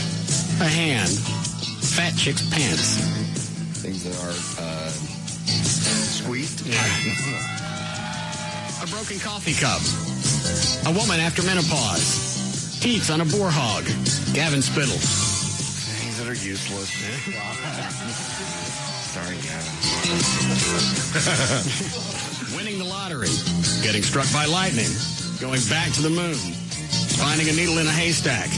JD ever putting his foot down. Yeah, things aren't going to happen. Oh, how true. Balloons. Okay. Turds. Yes. A boat. Light things. A dead ex-girlfriend with nothing tied to her feet. Things that float. All right, we'll be back.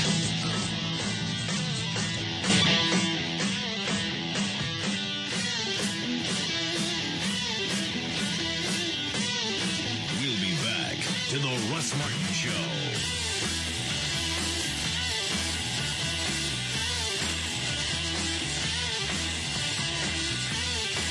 This segment is brought to you by Man's Best Friend.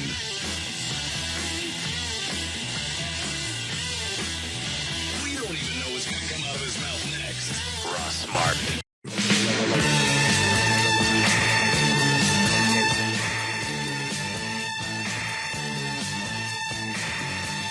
Now, back to the Russ Martin Show.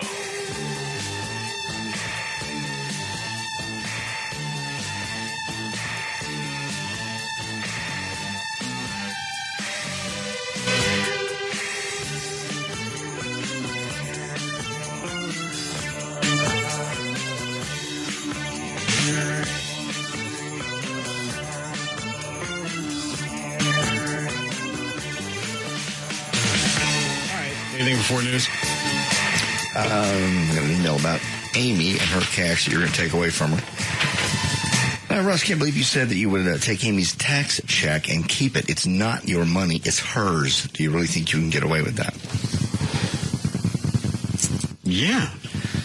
No. It's somebody else's private money. My mailbox. It's your mailbox, but it's her cash. My mailbox. Does it come addressed to her? I don't know. Yeah, you do. My mailbox. It's going to come from the government, have her name on it. Came in my house. It doesn't matter. You can't open it. I'm not going to open it. You can just tear it up. I've decided to go ahead and just let her have it and see what she does with it.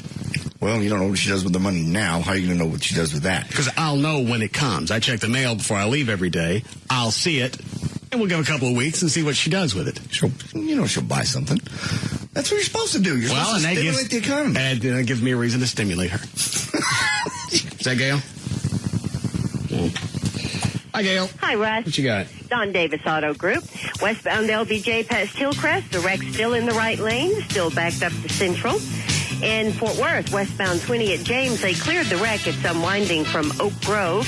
And the wreck on southbound 35 North Freeway at Basswood is still on the shoulder, but they're still sweeping up diesel spill.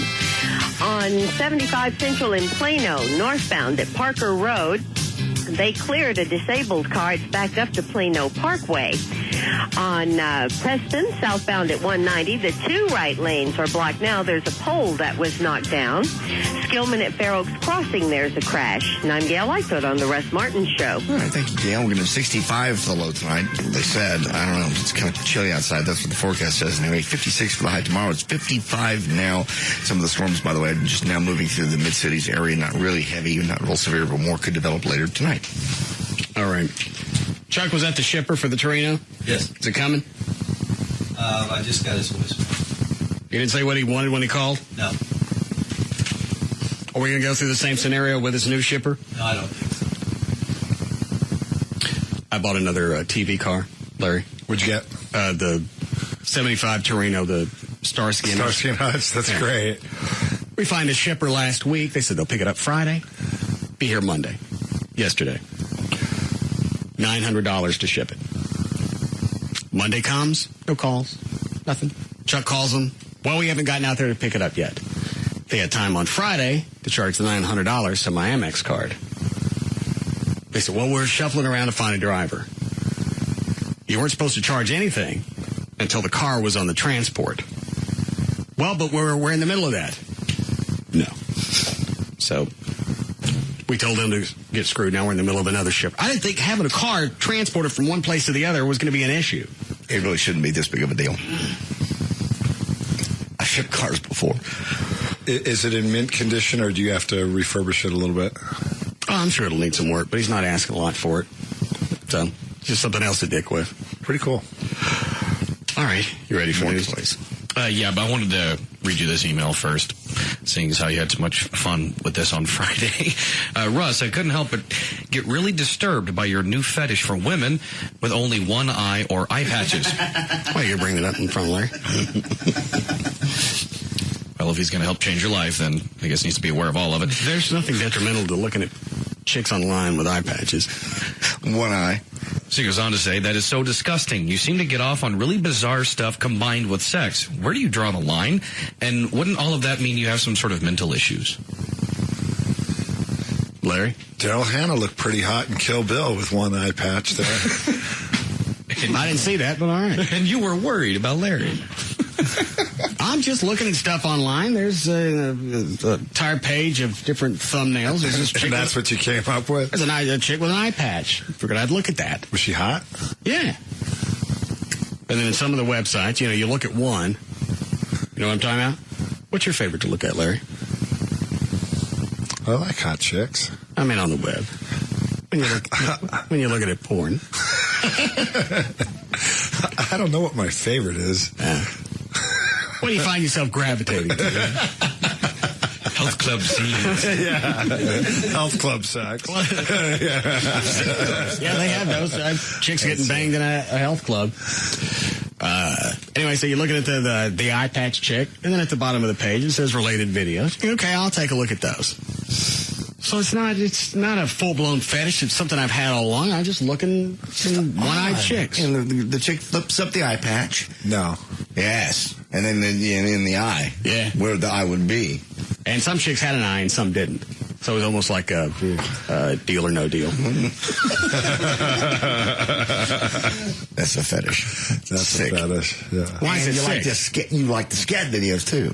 That is disgusting. Oh, I found new ones. I may be stuck on this one for a while. It's chicks that will actually take it on bundt cakes. Why a bundt cake? I don't know. Oh, my God. I thought the plate was bad. No, they fill up the middle of the bundt cake.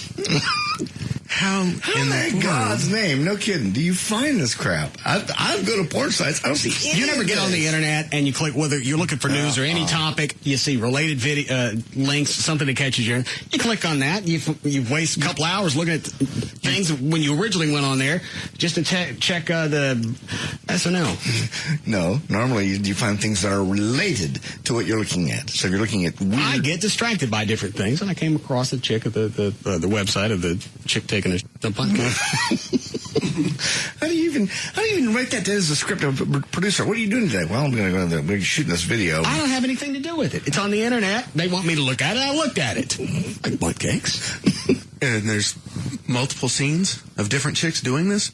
Well, it depends on which website you're on. Normally, one chick will fill one up. Yeah, I'm with you. That's nasty. It's queasy. Why? And then they had some chicks that would watch guys fill up the bundt cake with their business. Well, lovely. Bundt cocky. I understand. We lost Chuck. I think I'm also now into hexadactyl porn. What the hell is that? Chicks with 6 fingers. Where do you find these things? Again, it's on different sites. And it's funny to watch them smoke when they're doing the hand action because the cigarette don't get nowhere close to you, weenie. Send me a link. All right. I'd love to see that. Not the bundt cake link. I don't want to see that. All right. But you want to see the hexadactyl sites? That'd be interesting. Where do you find enough chicks with 6 fingers to do porn? I don't know. Craigslist. Maybe they're not real fingers. Maybe they're strap-ons. I don't know. Larry, you still want to stay in here? I'm still here. Just staring at you like, what the hell? You ever look at amputees or crap like that? No. There's a website with chicks with 3 boobs. That's not true. Yeah. 3 boobs. Where's the third one? That depends on the chick. I never heard of Sometimes it was centered. Okay. It looks like an Oldsmobile. There is the video going around of the girl with no arms and no legs having sex with the guy. Have you seen that one? No. I was sent to me. I didn't find it. You still looked at it? Well, yeah. I looked at the one with the... Well, they don't judge me because I got some type of interest. You see a chick with an eye patch, or you got some Betty Crocker filling up her easy bed. It doesn't make any difference. You look at it, and you go on to other things. I didn't spend any time on it. I just looked at it, and somebody said, this is a funny video. You'll like it. It's like that damn, don't send me the link ever again of the two chicks in the cup. I got it. I've seen it. Quit. Have you seen that one, Larry? Yeah, that's disgusting. Isn't it amazing? We could probably talk about current events, and most of us wouldn't know. Well, Super but the Tuesday. two chicks, one cup. Larry's seen that. Dan, wasn't there a knockoff of that floating around? A knockoff meaning a parody or an additional video? Yeah. Well, there was an additional video when that first came out with the two chicks, one cup. When you went to the website, if you'd scroll down about halfway, there was a link to another video underneath it, which was two chicks, one finger. How did that one work? You basically saw what they ate all over again. Well, what's the one finger thing? Hang on, let me turn the mics off.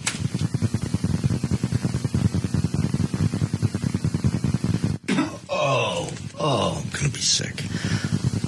That is nasty.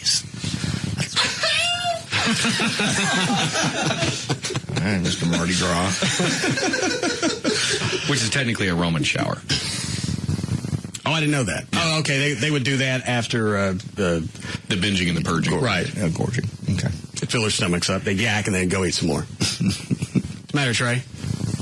He doesn't do well with this kind of stuff. Yeah, just the thought makes me want to puke. Why? Two chicks eating grunt and throwing up on each other?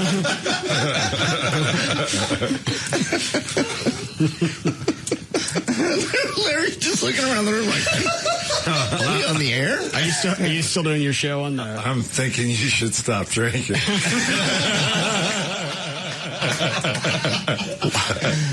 Do you still have your show on the AM station? Yeah. What is it? No one listens to on 660 AM, 3 o'clock Saturdays.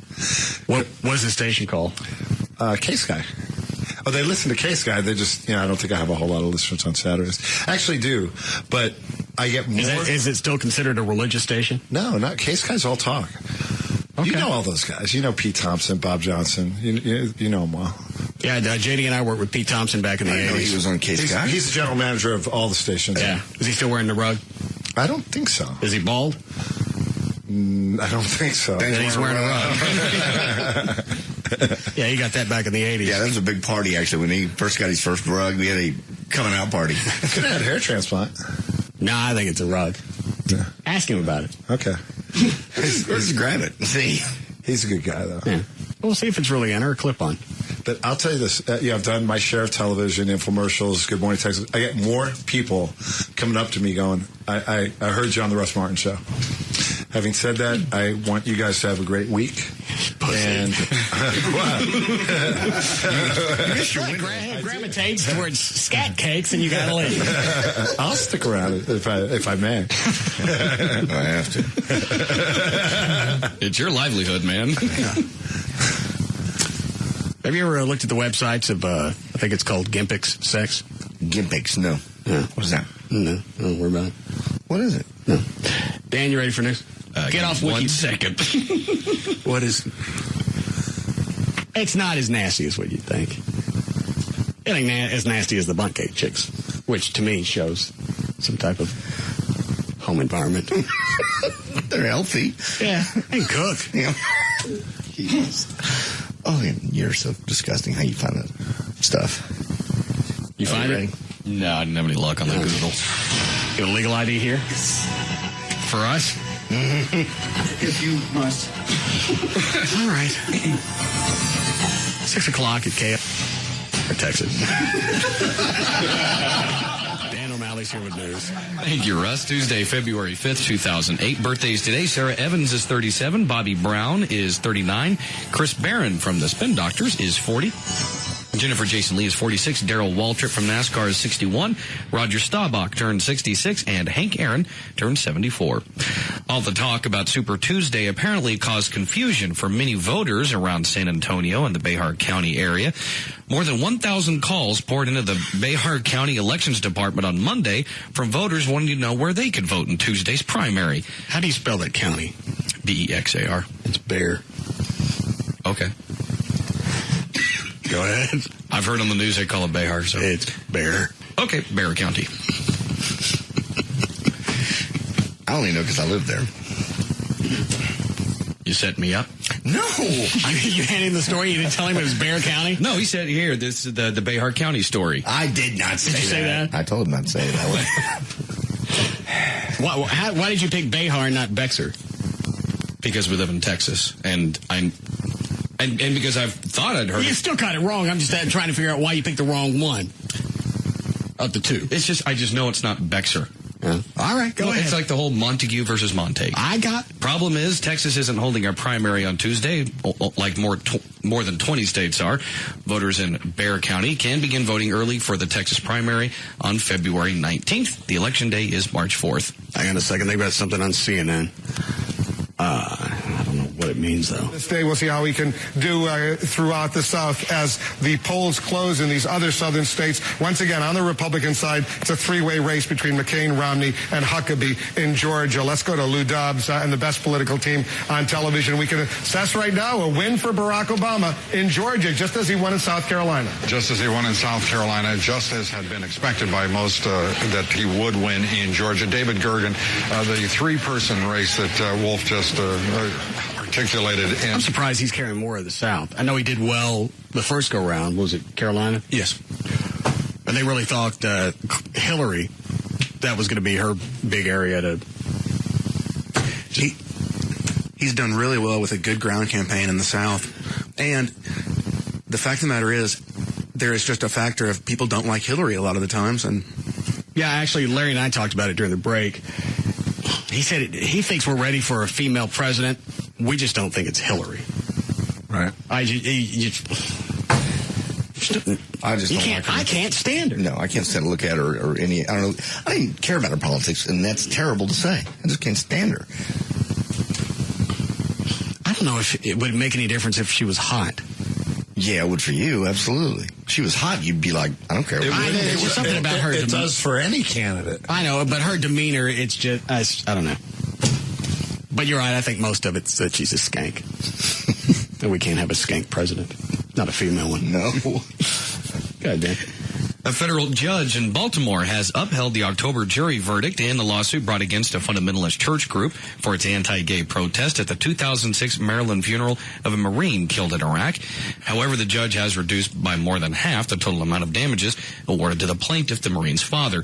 The decision by U.S. District Judge Richard Bennett means that Kansas-based Westboro Baptist Church and 3 of its members must pay total compensatory and punitive damages of $5 million for emotional distress and invasion of privacy. I didn't know that there was any pending lawsuits based on that. I hadn't heard about that either. That's why I was surprised to hear about this. And they got how much?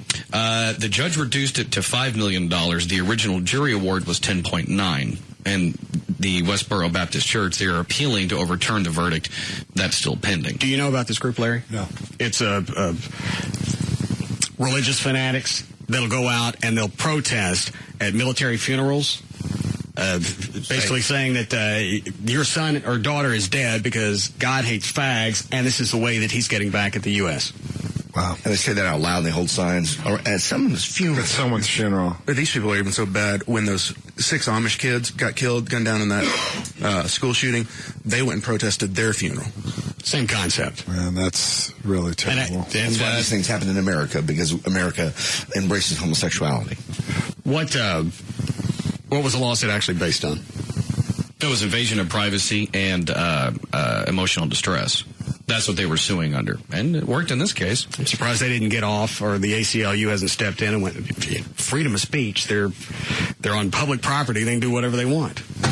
I think they went at it, as far as this lawsuit, I think they went at it with the proper angle, especially with the emotional distress angle of it, because there's no other reason to do that. I mean, there's a difference between freedom of speech and trying to cause emotional grief on someone. Yeah, if you really believe that, go and have protests, have marches to specifically pick a military funeral. That's to do nothing but give grief to that family. Right. Anybody's funeral, yeah. But it will get you television time, which is what they're looking for. If you just have a protest or a march and nobody really cares, then nobody covers it. See, what good is the television coverage? Because you're not going to get anybody on your side. Nobody else. I don't think they're looking for anybody on their side. When you're a religious zealot, you're just wanting to spread your message, whether it makes any sense or not. Obviously, people buy into it. And that's the reason, that would have to be the only reason that they're going to do it at funerals, is there's media coverage that goes along with it.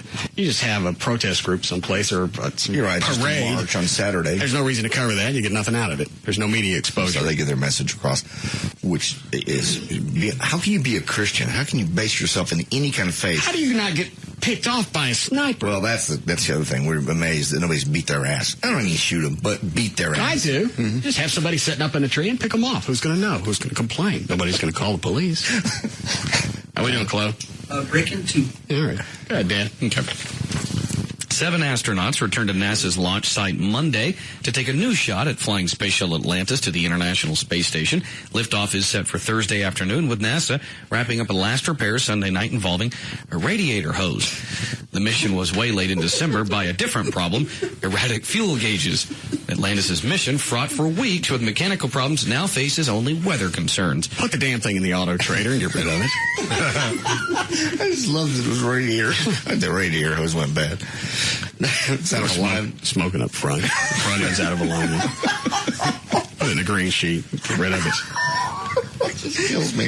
Of all the things, it can't be something technical. It had to be a radiator hose. But yeah, it's something that you would hope would have been one of the first things they'd go through. The solid state stuff, that'll normally give you its own warning. Computer problems. Radiator hose is something you want to go and do a visual inspection. They're smoking. Is this cracked? Is there something shooting out of it? Let's replace it before anybody says something. If I was NASA, wouldn't you just go, we had problems, none of your damn business what it was? Yeah, just make it some type of hydro transport there you go. Tunnel.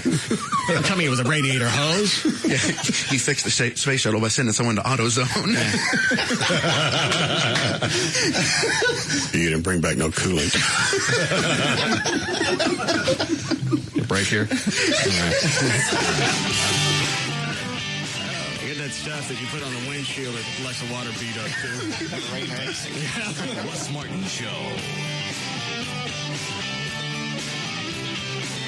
And just in case, get one of them air freshener Jesus things.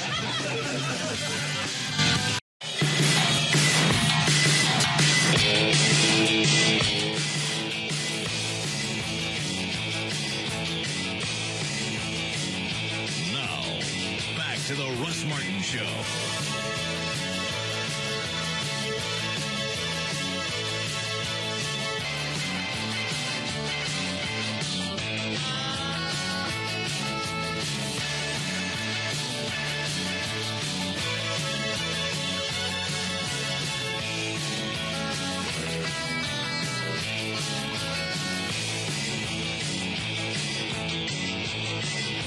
Told me to smoke weed instead of drinking. He was kidding. I don't think he was. He was kidding. You said you liked your buzz, and he goes, there's no, at least nutritionally, there's nothing that's going to hurt you in dope. You can't really use the better bad choice argument that he always uses, because the cops aren't going to stop you if you got a trunk full of Jack. No, it's certain narrative. If you have it open in the car, they will, but you're right. It's not against the law to have a bottle of Jack. It's just nutritionally, it's just, we've said it before, it just turns into sugar. Just do whatever's going to make you happy. I want to lose some weight. I'm tired of being fat in the middle. Well, you're not fat, but if that's... Larry said I was. Then not to quit drinking for a while until you lose the weight. What if I just took in less food, but drank the same? No. I think that makes perfect sense. Of course you do. That was a nice delivery as well. Oh, thank you. No. Just to equate, balance out the calories. No, you need, the food is nutrition. There's no nutritional value in whiskey. None. Supplements. Pop a bunch of pills. Yeah. He don't take enough pills as it is now. He's on Adderall to wake up, lorazepam to go to sleep, and mixing that with alcohol. Does no one see a problem with this? Everybody's staring at me like I'm saying something wrong. What? This is not good behavior. Why is it you could do it for a while, and now that I'm experimenting with it? I never did. You kept a bag of dope non-stop. You didn't leave anywhere without your bag of tricks. I remember that for a while. That was like pain medication and stuff. Well, after my pain. You had, it doesn't matter what, you give up one thing, you took up another pharmaceutical. That's true. For a while. I'm not taking that many things. You're taking something to wake up and something to go to sleep and washing it down with whiskey. Well, what's the difference between having caffeine in the morning, a stimulant, and Adderall? Will put you to sleep at night. I can't think outside of whiskey. Seroquel? Whatever. Ambien? Still pharmaceuticals. Oh, they are. They totally are. I'm not saying it's right. Uppers, downers. That's really all you're talking about, regardless of the form that it comes in. You're right, and I'm not saying it's right. I have to come in and I got to scrape every ounce of intelligence I've got to milk 4 hours every day. I like to go home and just unwind, and I can't do it sober. Why can't you do it on just, the lorazepam doesn't help you relax? Is that what I'm on now? Yeah. Yeah, it does. You have to check with your doctor over here. Well, I forget. Is that what I'm on this week? Yes, that helps a little bit. Okay, then let that be the edge remover versus the whiskey. Or just be fat. It's up to you. I just say that's Larry North talking, not me. First of all, wasn't there a story last week that a couple of drinks was good for you? Yeah. A couple of drinks of wine. No, it wasn't limited to wine. Yeah, it was anything. Any form of alcohol, you were supposed to get some type of benefit out of it. Get some kind of benefit. You don't need the benefit for your heart. You're healthy. You work out. You're lean. I'll bump up my cardio. I'll eat less food. Janet St. James did a story today on fasting, and people were losing weight. Okay, but they're not drinking alcohol and they're fasting. They said liquids. That's water. They didn't say water. They said liquids. It's not alcohol. And you do what you want. Be fat. I don't care. It's your body. You're the one that wanted to lean up. The way to do it is not to stop eating, but nutrition. And there's nothing nutritious about whiskey. Oh. I'm sorry, Claude. Didn't mean to hurt you. That's an idea. What? What about the lean meal replacements and putting alcohol into the lean meal replacements?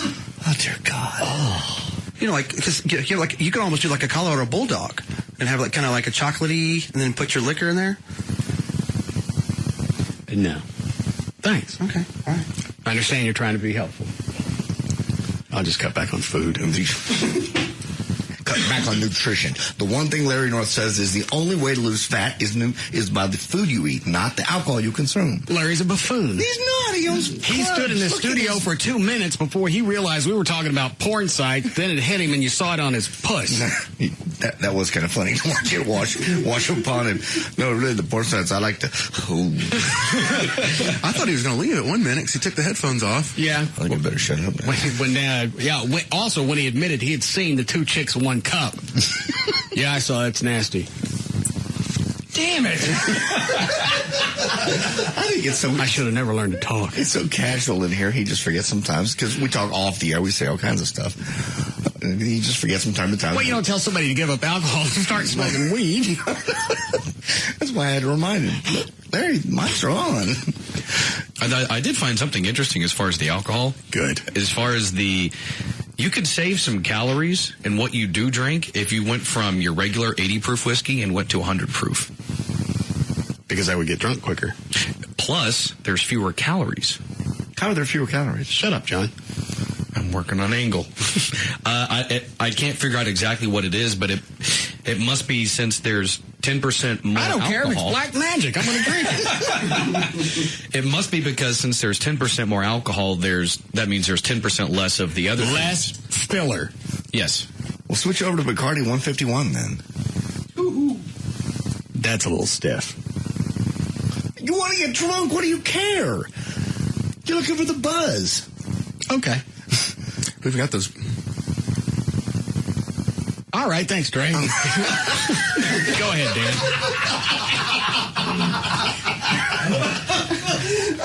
That may be the best lockup ever. That was like a backfire just started.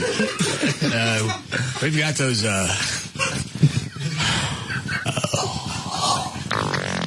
Oh, yeah. We got We got some Bacardi 151 mixers. Is that what you're trying to say? Yes. Yeah. All right. Why don't you go bring one in? I haven't tried it. Okay. Bring the, not the margarita one, whatever the other one is. Okay. What, Dan? Actually, I just realized on the website that I'm on, it was miscalculated as far as 1 ounce versus 1.5 ounces. So actually, the higher alcohol is actually more calories. Oh. But you're going to take in less because you're going to get toasted quicker. So we're still okay as far as that goes. All right. It's the same calories. Why are you refusing to just eat correctly and just do it for a month? Eat correct. You know what? I got nothing else that I do. Do it for a month. I eat it. For dinner every night, I have a chicken breast and a salad and broccoli. You eat well. Breakfast, oatmeal, and protein. Okay. Lunch, fish, chicken, sometimes lean hamburger patties. I got nothing else that I do. I want to drink. Okay, then drink. Larry said, just be fat. What is this? It's Long Island iced tea with rum, 151. Oh, my Lord. Where did that come from? Bacardi. It's come from Majestic. Yeah, that was last week's special. That sounds delicious. It's only got 12.5% alcohol. I don't even like holding that. It tricked you because the bottle looks like a regular bottle of Well, it Bacardi. says Bacardi, maybe Bacardi 151. Well, but it's only 12.5% alcohol by volume. It's 25 proof. Take that, Club. I thought that kind of goes against the idea of the Long Island iced tea. It's usually all alcohol with a splash of Coke. Let me taste it. It'd make more sense if it was 12.5% Coke. Yeah. Smells good. Try that. Wish it was more potent. Oh, you don't like it? It's just too sweet for me. Try it. It's almost got like a sweet and sourish taste to it. Yeah, it's pretty good. That needs whiskey in it. We may be the only group of men I know that would take an alcoholic mixer and add alcohol to it. Perfect Bacardi blend. Add whiskey. All right. We have time for news? Yes. Okay. Ready, Dan? Yeah. 6:30, Dan O'Malley's here with news. Thank you, Russ. 2 Dallas firefighters were seriously hurt in a drive-by shooting early Monday as they walked from a bar to their hotel in Peoria, Arizona after the Super Bowl. Charles Whitaker and Reginald Covington were heading back to their room between 1 and 2 a.m. when a car pulled up and someone inside opened fire. Both men were taken to a hospital. Mr. Whitaker had life-threatening injuries. Actually, I think he died. I was about to ask Judy. I think he had that update as well. Go ahead, John. No, I was just saying he had mentioned that to me earlier, that Whitaker had died. Covington was shot in the leg and was expected to be fine. The pair watched the football game at a bar in Peoria's entertainment district and were returning to their comfort suites. Was this just a random shooting? That's what they're saying now. Yeah. That somebody just pulled up and just randomly shot him. Yeah, police said they believe a likely explanation would have been that they had gotten into some sort of argument earlier, but investigators haven't found any evidence of that. All right. A St. Augustine, Florida woman pulled over when a deputy saw her run a red light, had a case of beer belted in her front seat, but her young child unrestrained in the back. The deputy who pulled over Tina Williams on Sunday reported smelling a strong odor of alcohol coming from the car. When he asked Williams for a driver's license, she replied, "I never had one."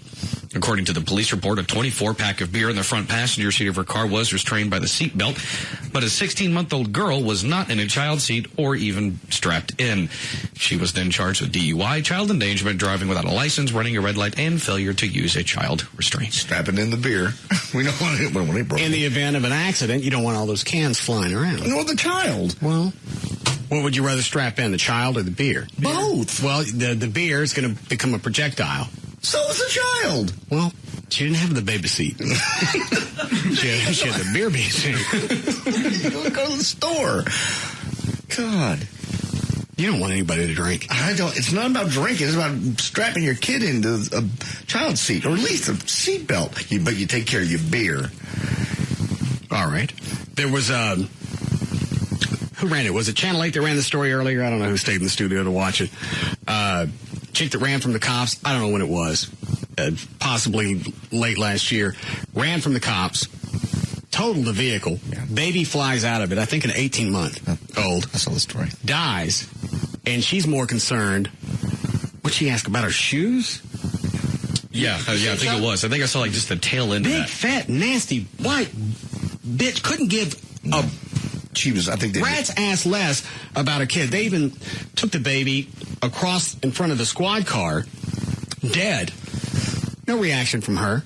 The cops asked her, "What are you on?" "I'm not on anything." And then I think they went back and addressed she's bipolar. I don't care. You ran from the cops. Baby gets thrown out of it. And she was running from the cops because she had cash from her company that she had never deposited. I saw her arguing with the police, too. They put her in the back of the car, and she's screaming at them like, what are you doing? Get me out of here. And she only just died. She only got 28 years. It's forever for her. All right. Go ahead, Dan.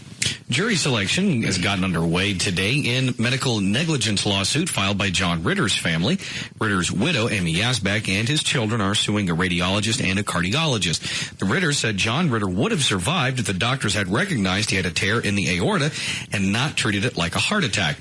Ritter was 54 when he died in September of 2003. Defense lawyers said Ritter's condition mimics a heart attack and that the doctors did nothing wrong. The suit is asking for $67 million in damages.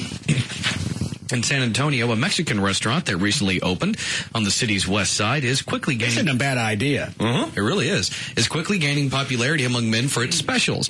But it's not what's on the menu that's attracting the male customers by the dozens. Claude Bernal, who recently dined at La Mariposa, said, "It's like a Mexican Hooters. Unlike the scantily clad women dressed in white and orange at Hooters, the waitresses at La Mariposa will perform a table dance while serving a hot plate of tacos." The restaurant owner said there's nothing illegal about the service, and it's all about the bottom line. No, they're not naked. There's no nudity. I don't think there's any touching. No, they're doing table dances. I would tack that on if I had opened up a bar. You do table dances? Yeah. Well, you're right, because legally they're not doing anything wrong. They're wearing their uniform. And they just happen to get up at times, they'll play. Well, they'll do the hula hoop, but they don't do table dances. I think you're not going to bring your family and have your 10-year-old sitting there doing table dances. I don't want a kid in my bar anyway. Well, I mean, this is a family restaurant. The one we're talking about. Not anymore. San Antonio's not.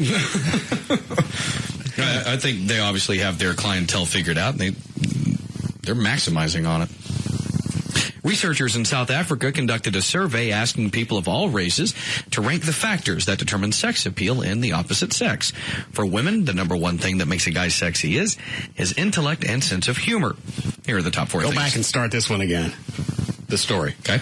Researchers in South Africa conducted a survey asking people of all races to rank the factors that determine sex appeal in the opposite sex. For women, the number one thing that makes a guy sexy is his intellect and sense of humor. All right. And here are the rest of the four. Or here's the four things that make a man sexy to a woman. Number one is the intellect and sense of humor. Number two is ambition and determination. 3, sensuality and romance. Number 4 is looks. For men, the trait that conveys sexiness in a woman is her eyes. Who are they talking to? That's what I wanted to know. The rest of the top 4 for what men find sexy about a woman. Number 2, intellect and vivacious personality. 3, dressing sensually. Number 4, wearing sexy lingerie or nothing at all. And again, number 1 is her eyes. Did nobody say big? No.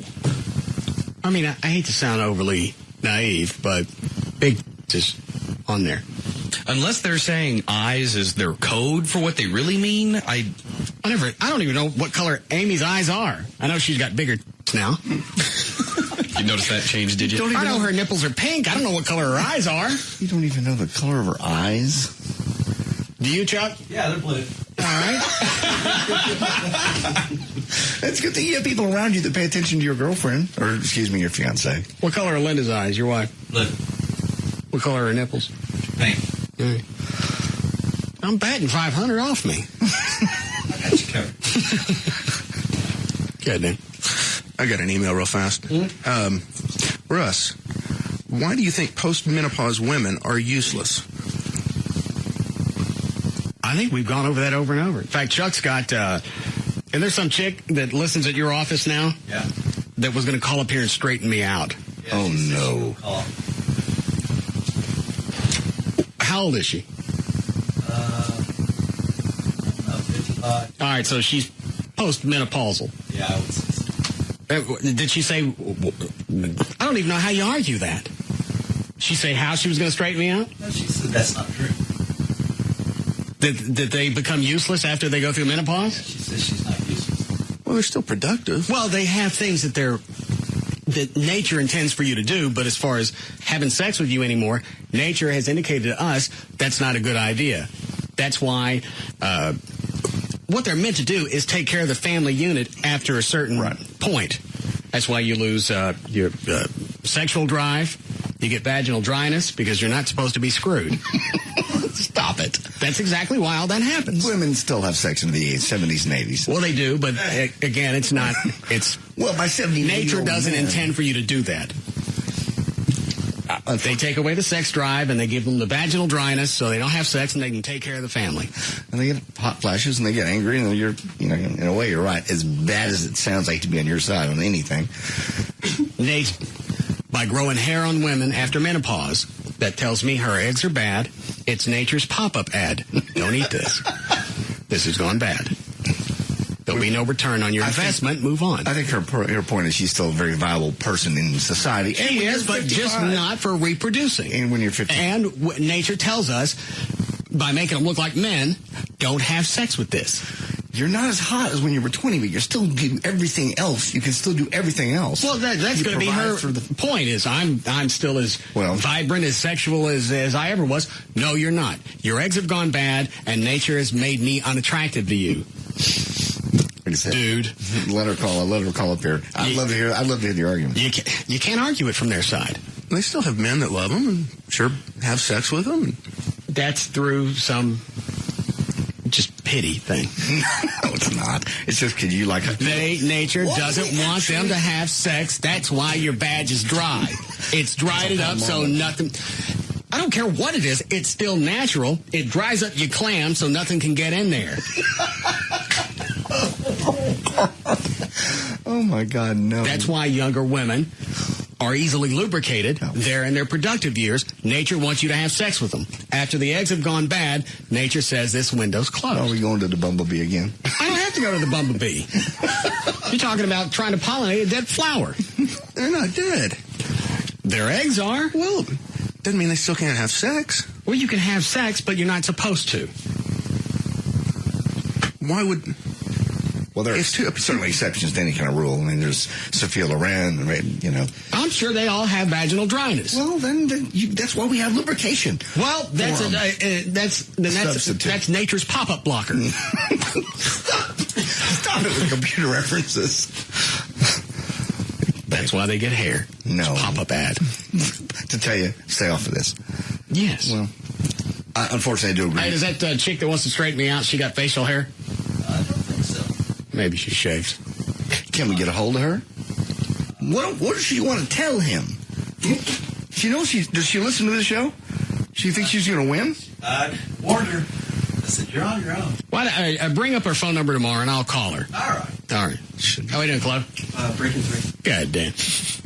The good thing is when you get in a fight where they don't feel bad because she's a dude. Stop. Sunday's Super Bowl, in which the perfect season of the New England Patriots was ruined by the New York Giants by a score 17-14, it attracted the largest TV audience in Super Bowl history.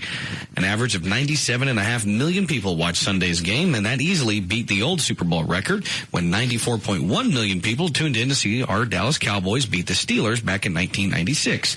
In addition to all of this year's Super Bowl is now overall the second most watched TV program of all time. What was it about this game that made it that big of a draw? Well, you got two big markets, number 1 and number 4, and people who are just passionate about their teams. And the Patriots were possibly going to, if they had won, go down as the best team ever. I don't even think I watched the entire game. I was in and out doing it's a great game. Other stuff. I think I watched the end because it was not tied, but it was close. Yeah. The only time I sit down and watch commercials, I didn't see a one of them. You didn't? Was there anything that stood out? Yes. There were a few. I like the E-Trade commercials with the baby. I like the outright, I like the blatant racism from Sales Genie. What was that one? I missed that. They had I've seen this all over the internet. Some people thinking, ooh, this was kind of sketchy. They had 2 ads. One that stuck out, they had a family of pandas, and they had some business, and they were trying to generate more business, so they contacted Sales Genie. Well, they had the pandas with a very obvious fake Asian-type accent. And so a lot of people are upset by that. I don't get it. It was just sort of... Where are pandas from? Japan, usually. That's why they have the Asian accent. It's like the koala bear as a... Australian. Yeah. So why would that be that big of a deal? I've just seen that all around with different people. Nobody's jumping up and down because you got a koala going, I hate Qantas. No. Isn't that the same thing? Yeah, same thing. I look for any reason to bitch about commercials. Yeah, I thought overall they were pretty good, pretty entertaining. Sorry, the baby E-Trade was far and beyond. It's the only one I laughed at out loud. All right, what was that one? It's a baby talking like a regular man, talking about how he's got all this extra money now that the baby's maybe 9 months old, but he talks like a regular grown-up. And he goes, hey, man, we got a lot of cash. In fact, me and the boys got to get together and try to figure out how we're going to spend all this extra coin. And behind him, there's a clown doing little balloons. He goes, me? I bought a clown. He goes, I kind of underestimated the creepiness, though. It's so funny. Oh, there are porn sites where chicks dress up like clowns and they'll screw guys. Oh, God. Can we talk about anything and you don't relate it back to porn? Well, I'm just on a tear now. Why clowns? Everybody hates clowns. Clowns are creepy. So the baby going, I really underestimated the creepy factor. It was great. I don't know. I saw that one today. So the guy's normal. The chick's dressed up like a clown. Sweet. Yeah. And clown swallow. Sweet? How's that making you horny? I think that makeup and stuff, I'm seriously not big kidding. It's kind of hot. See? No, I don't see. I'm sorry. I don't see that. I don't see the plate jobs, and I don't see filling up the bundt cake with dude. I'm not into the plate jobs. I like the chicks that are filling up the bundt cakes.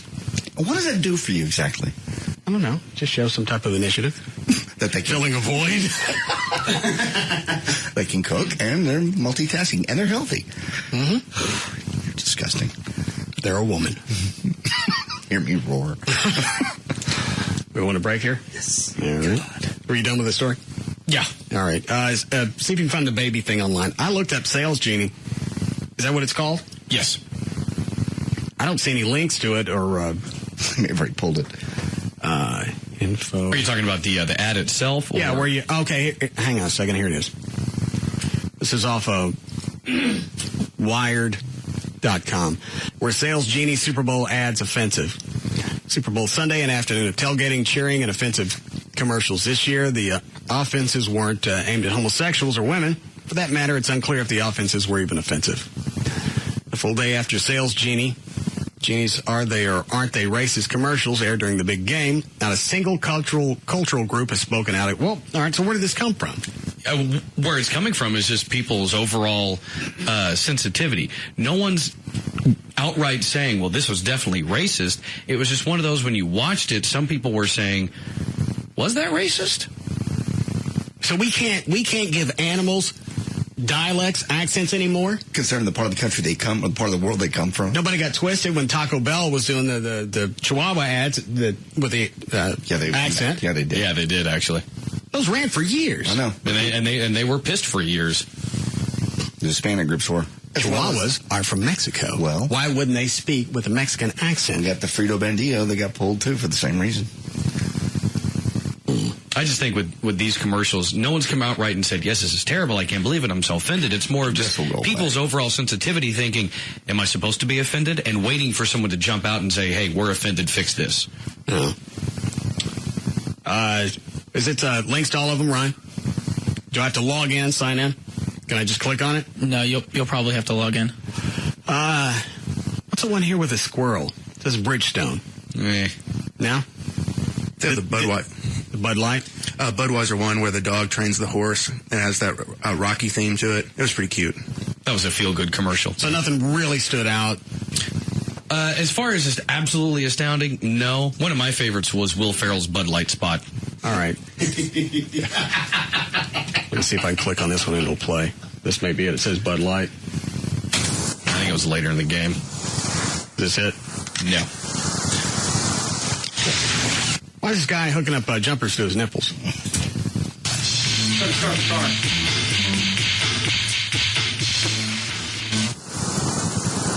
I don't get it.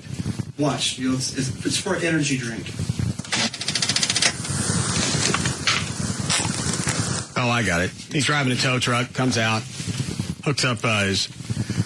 Why does he hook the jumper cables up to his nipples? Good question.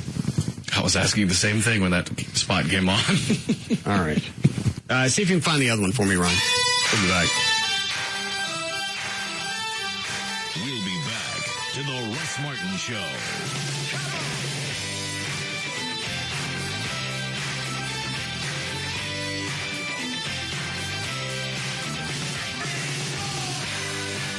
When it comes down to news, nobody comes close. The Russ Martin Show.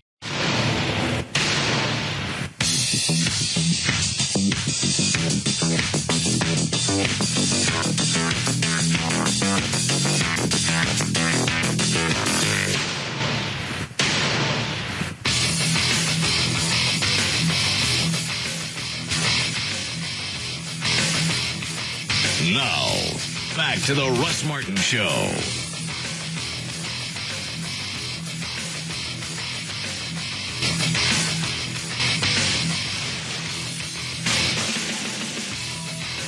I clicked on most of the ads on this website. I don't watch all of them, but nothing really seems to stand out. Now, there really were, the last couple of years, I've really been kind of disappointed. You might find 2 or 3 that made you laugh or chuckle, but not like in years past where it was almost every single one you didn't want to miss. There was one. Let me see if I can find it. Where is it? What did I do with it? Microsoft. Yeah, hold on. Was it the Bud Light with Will Ferrell? Yeah. Yeah. Let me see if I can find it. It's fourth quarter. Was it? Yeah. Go back up. Hang on. There it is.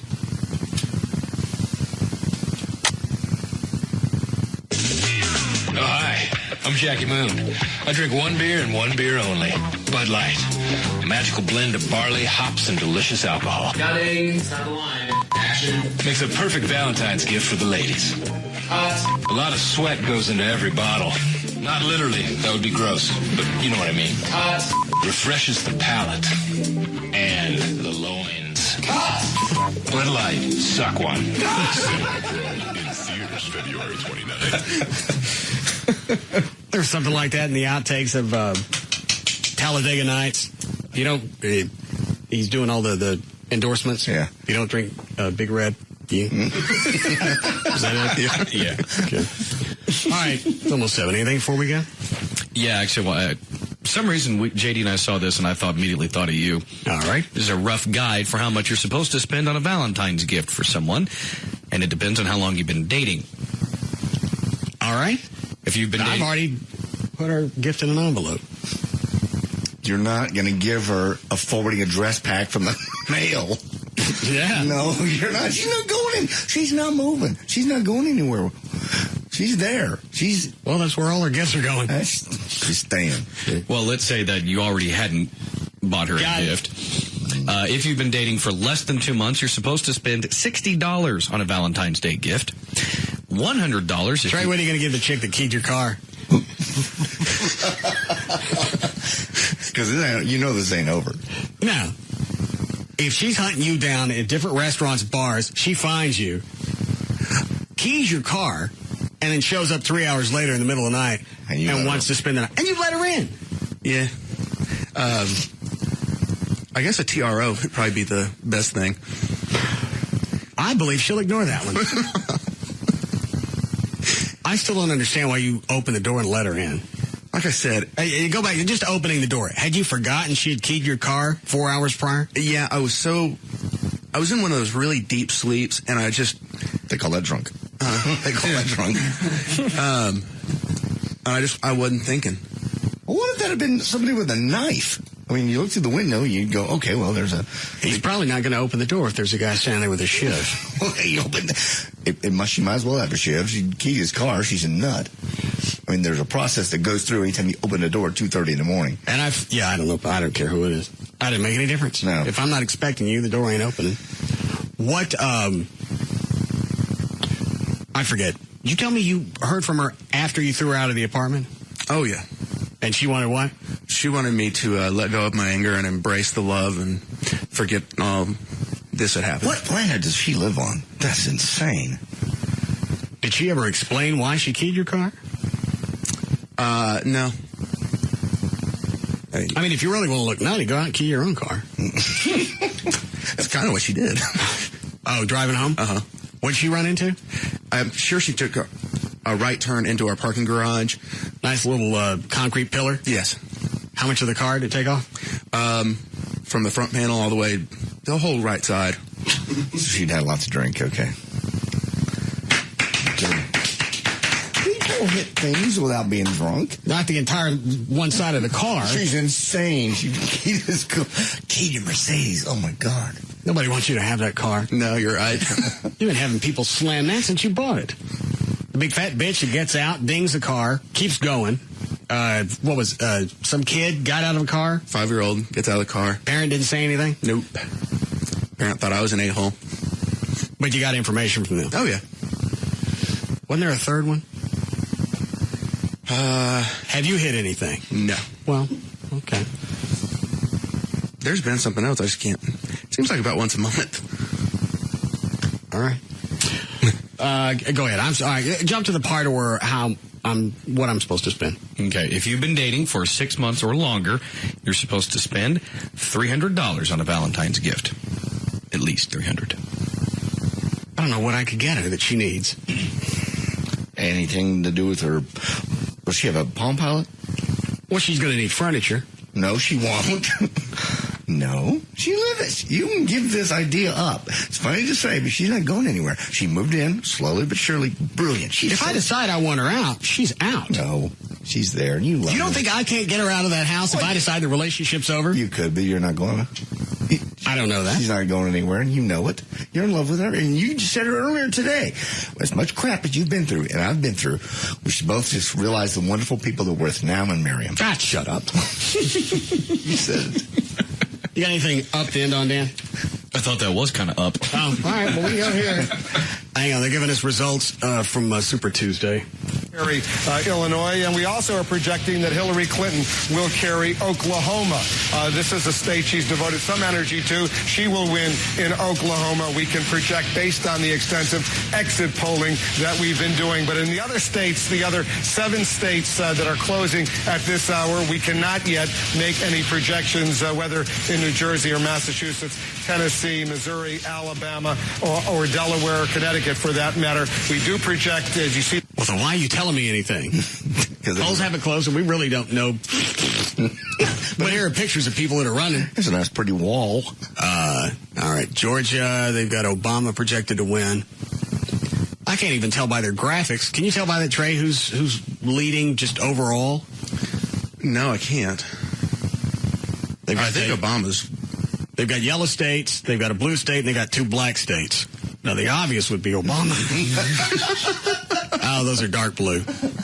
Never mind. Let me see what he's saying. So far, based on our early estimates, Barack Obama so far is going to get 14 delegates, and Hillary Clinton will get 4. But remember, it takes a lot longer to determine how many delegates in each state, especially on the Democratic side, will occur. All right, that's all I wanted. It's just the number of delegates. And why do I want all the delegates? What does that do for me? Because then you get the party's nomination. Okay, all right. So unless something dramatically changes, this is Obama's game. Yes. Good. Now, when do we vote? Texas? May 4th? March 4th. March 4th, sorry. March 4th, okay. All right. Trey, what did you just hand me? Those are the lie detector questions. Is this all of them? Yeah. Wednesday, when is she open for me to take this polygraph? Just to see if I'm racist or not. You tell me when she'll make herself available to you. Have you ever used the N-word? Have you used it in the last week? Do you have any respect for Gavin? How's that racist? I just threw in some other questions. Oh, all right. Do you feel blacks are inferior to whites? Have you been faithful to your fiancé? Do you feel whites are superior to blacks? Do you feel blacks are speedy? Do you plan to marry your fiancé in the next 20 months? Do you think all blacks should be called the N-word? Do you think we should legally ban the N-word? Do you hate your staff? Do you think we should teach the etymology of the N-word in our schools? Do you want to quit drinking? Do you have any black friends? Do you think about killing the people who work for you? Do you think JD is a racist? Have you ever lived out a scat fetish? Did you have Black Eddie blinded as punishment? Is there a supreme race? You don't like the answer from earlier? Supreme race. The Dickies 500. Yeah. Do you hide things when black people come to your house? These questions are silly. Is that it? Any more you want me to take? I'll think of some more. If she's coming up, she's going to take, 15, 20 minutes to calibrate me. And what is this, Gavin? Those are CBS reporting the results. Oh, thank you. You're welcome. Chuck, you leaving with him to go to the game? Yeah, we'll leave those. All right. I'd like a report back tomorrow on how the game went, Chuck. I'll give you a Not the score, just Gavin. CBS News estimates when all the votes are counted, Hillary Clinton will win the Democratic race in Oklahoma. CBS News estimates when all the votes are counted, Barack Obama will win the Democratic race in Illinois. John McCain will win the Republican race in Connecticut, Illinois, and New Jersey. CBS News estimates when all the votes are counted, Mitt Romney will win the Republican race in Massachusetts. Okay, how many states are having primaries today? 24. Okay. And then the rest are in March? Yes. Okay. All right. Are your racial questions ready to go, Dan? Yes. Mm-hmm. All right, Chuck.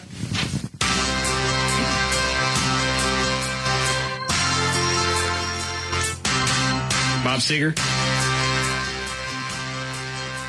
You know it, Dan? It's not coming to me yet. Rock and roll never forgets. Oh, okay, I hear it now. All right. For more information about the Russ Martin Show, including pictures, videos, and more, go to russmartin.com. To answer any question you may have about the show, go to russmartin.info. To instant email the show and only during the show, send that to studio@russmartin.com. Other show websites, johndavidryan.com, danantasos.com, djclo.com, treytrenholm.com, and for Chuck on the keyboards, chuckweek.com. The official caterer of the Russ Martin Show is Sugar Babies Barbecue. Their website, sugarbabiesbbq.com. Limo service is provided by Limo George. His website, limogeorge.com. Russ gets his guitars and band equipment from the Guitar Center. Their website, guitarcenter.com. The official liquor store of the Russ Martin Show is Majestic Wine and Spirits.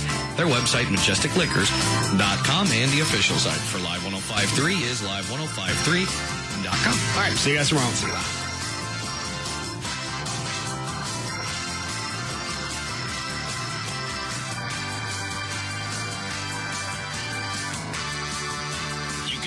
Listen to The Russ Martin Show anytime you want on the web at russmartin.info.